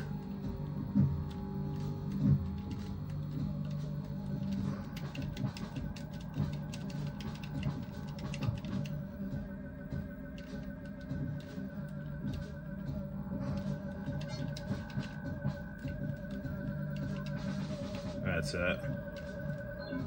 Mojo.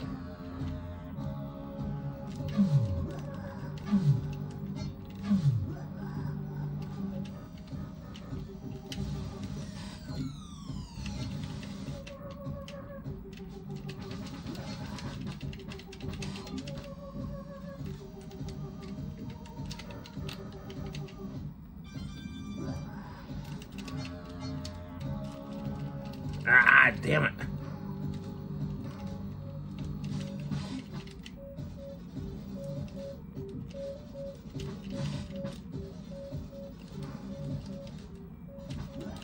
Ah, damn it.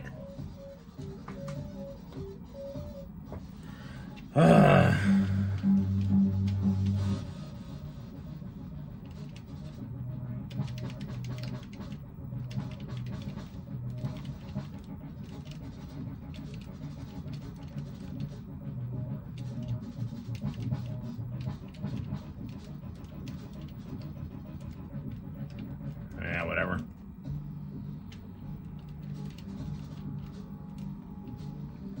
We're not gonna beat this level here. I mean, I know the cheat code, so I can get us right back there.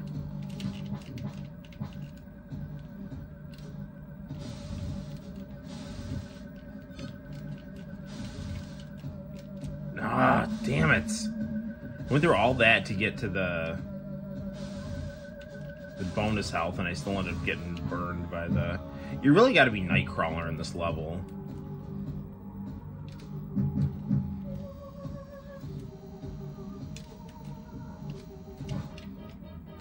Nah, that's no good.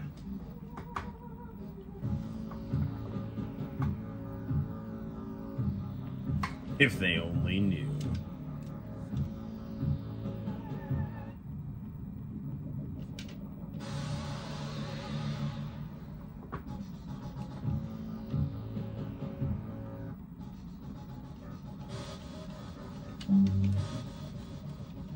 I think this should still work, right? Nope. I gotta reset it.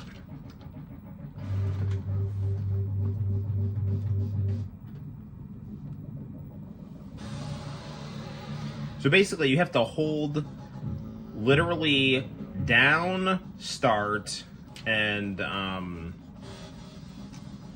start, A and C, and then just like have it on before you even turn on. He'll be holding that before you even turn on the system.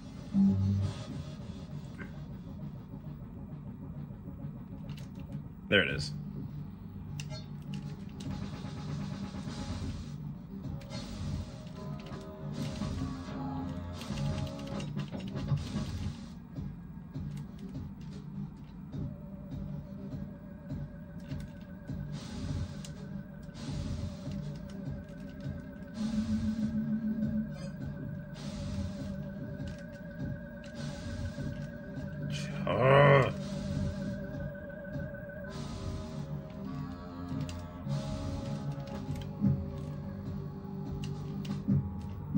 This is literally the reason I bought a Sega Genesis, was this video game.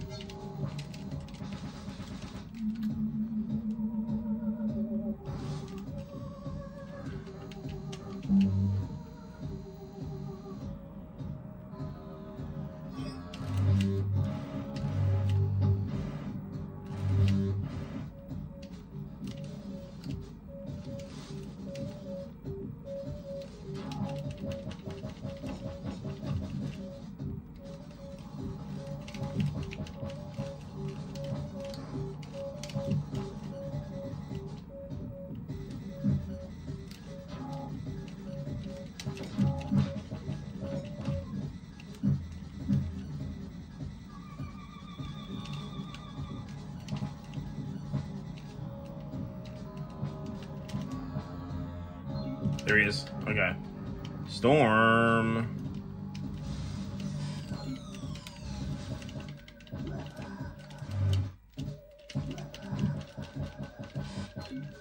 Archangel.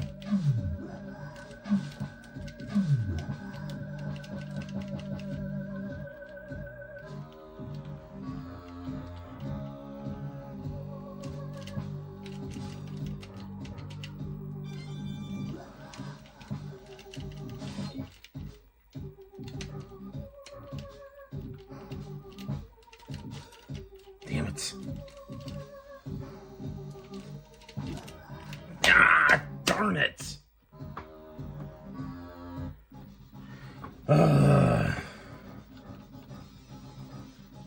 Nightcrawler is like my best guy in that level.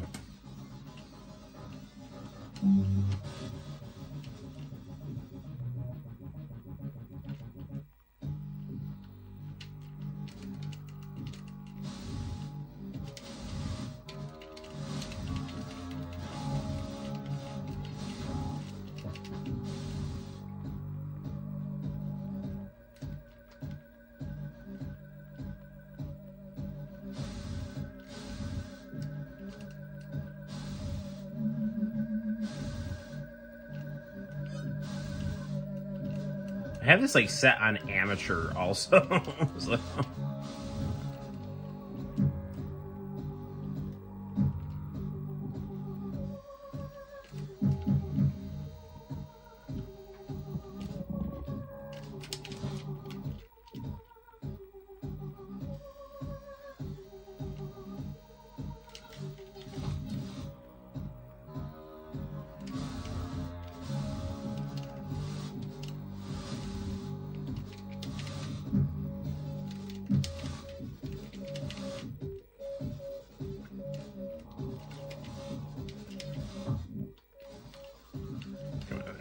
Oh, damn it.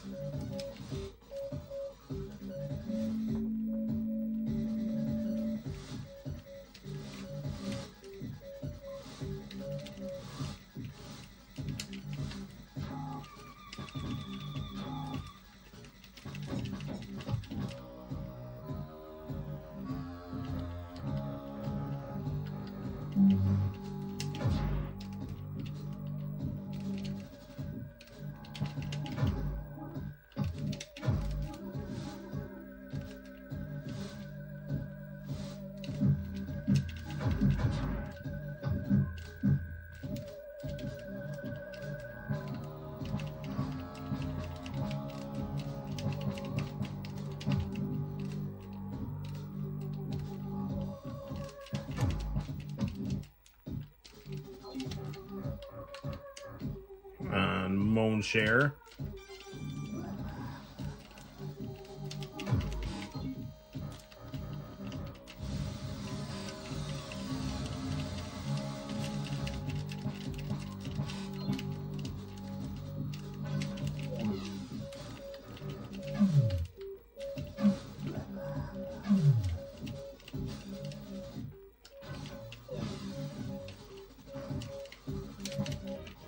Damn it.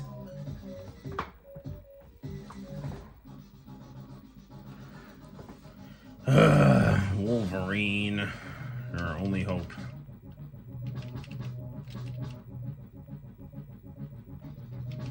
Actually, honestly, at this point, I'm just gonna reset the system again. Oh wait, I messed that up.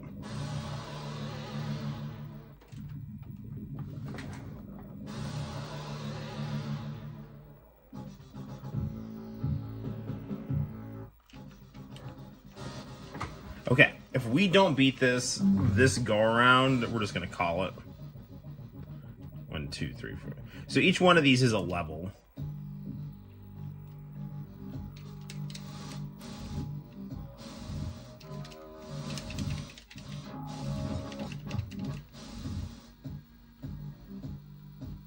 So when you do the level select code, you go to those columns, you hold down and C.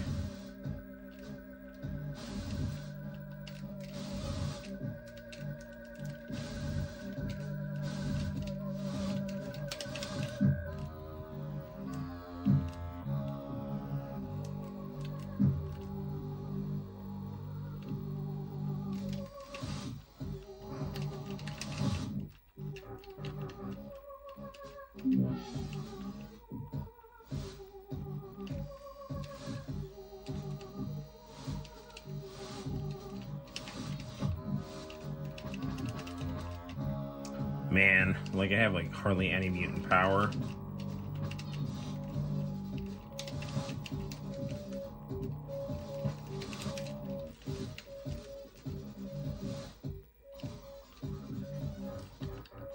I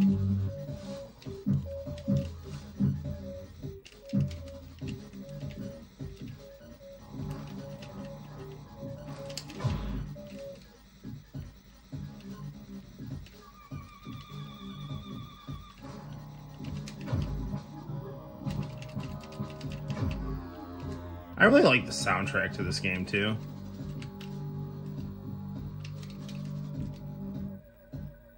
There we go. Now if I like hang out here, my mutant power will respawn here.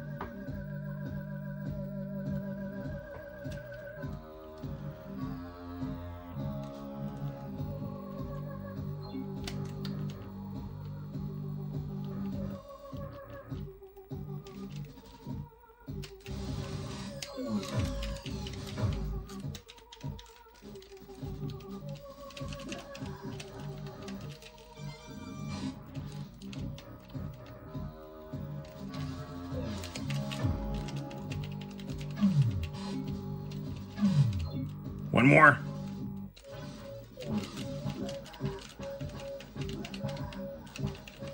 Got him.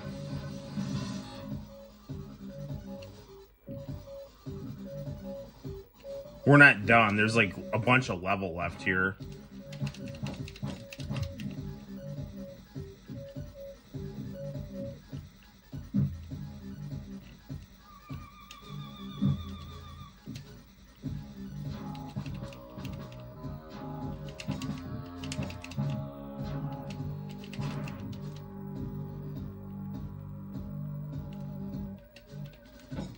Thank you.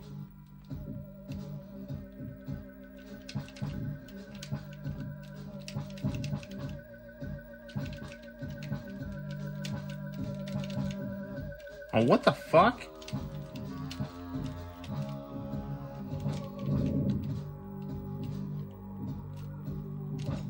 There it is.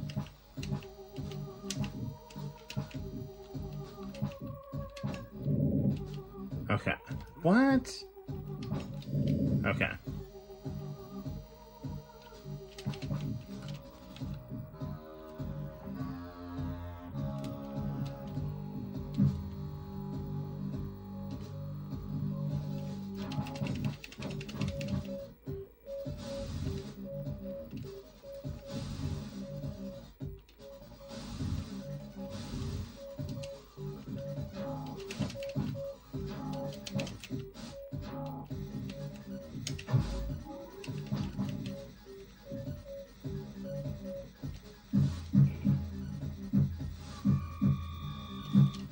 This is it.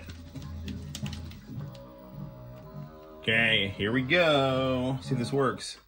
Yep.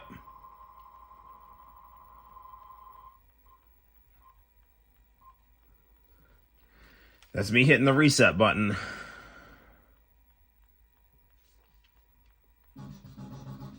Back in the non-holographic world of Professor Xavier's School for Gifted Youngsters.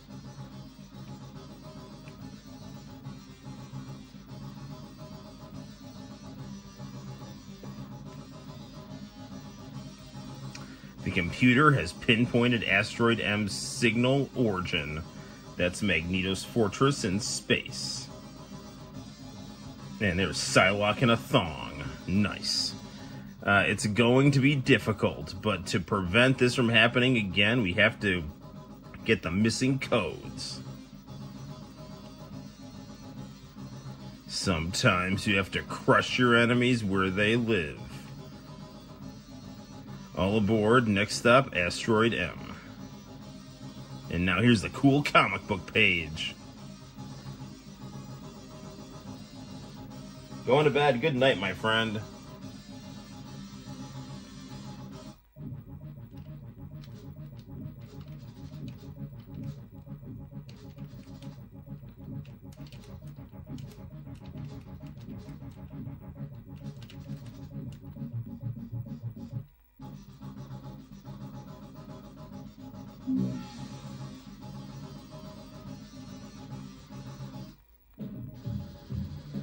Okay, but we will fight Magneto another time. So, cool. Cool, cool. Really quickly, let's check out. No, you know what? I don't even have my VCR hooked up right now because there's reasons here. Not because I think VCRs are obsolete, because they're not. They're totally like the greatest thing ever. But hang on, my camera's all wonky donkey here, as Peppa would say. Hold on. There we go. So like I had to rearrange some stuff. So I have to connect the RCA cables of the VCR to my Trinitron TV.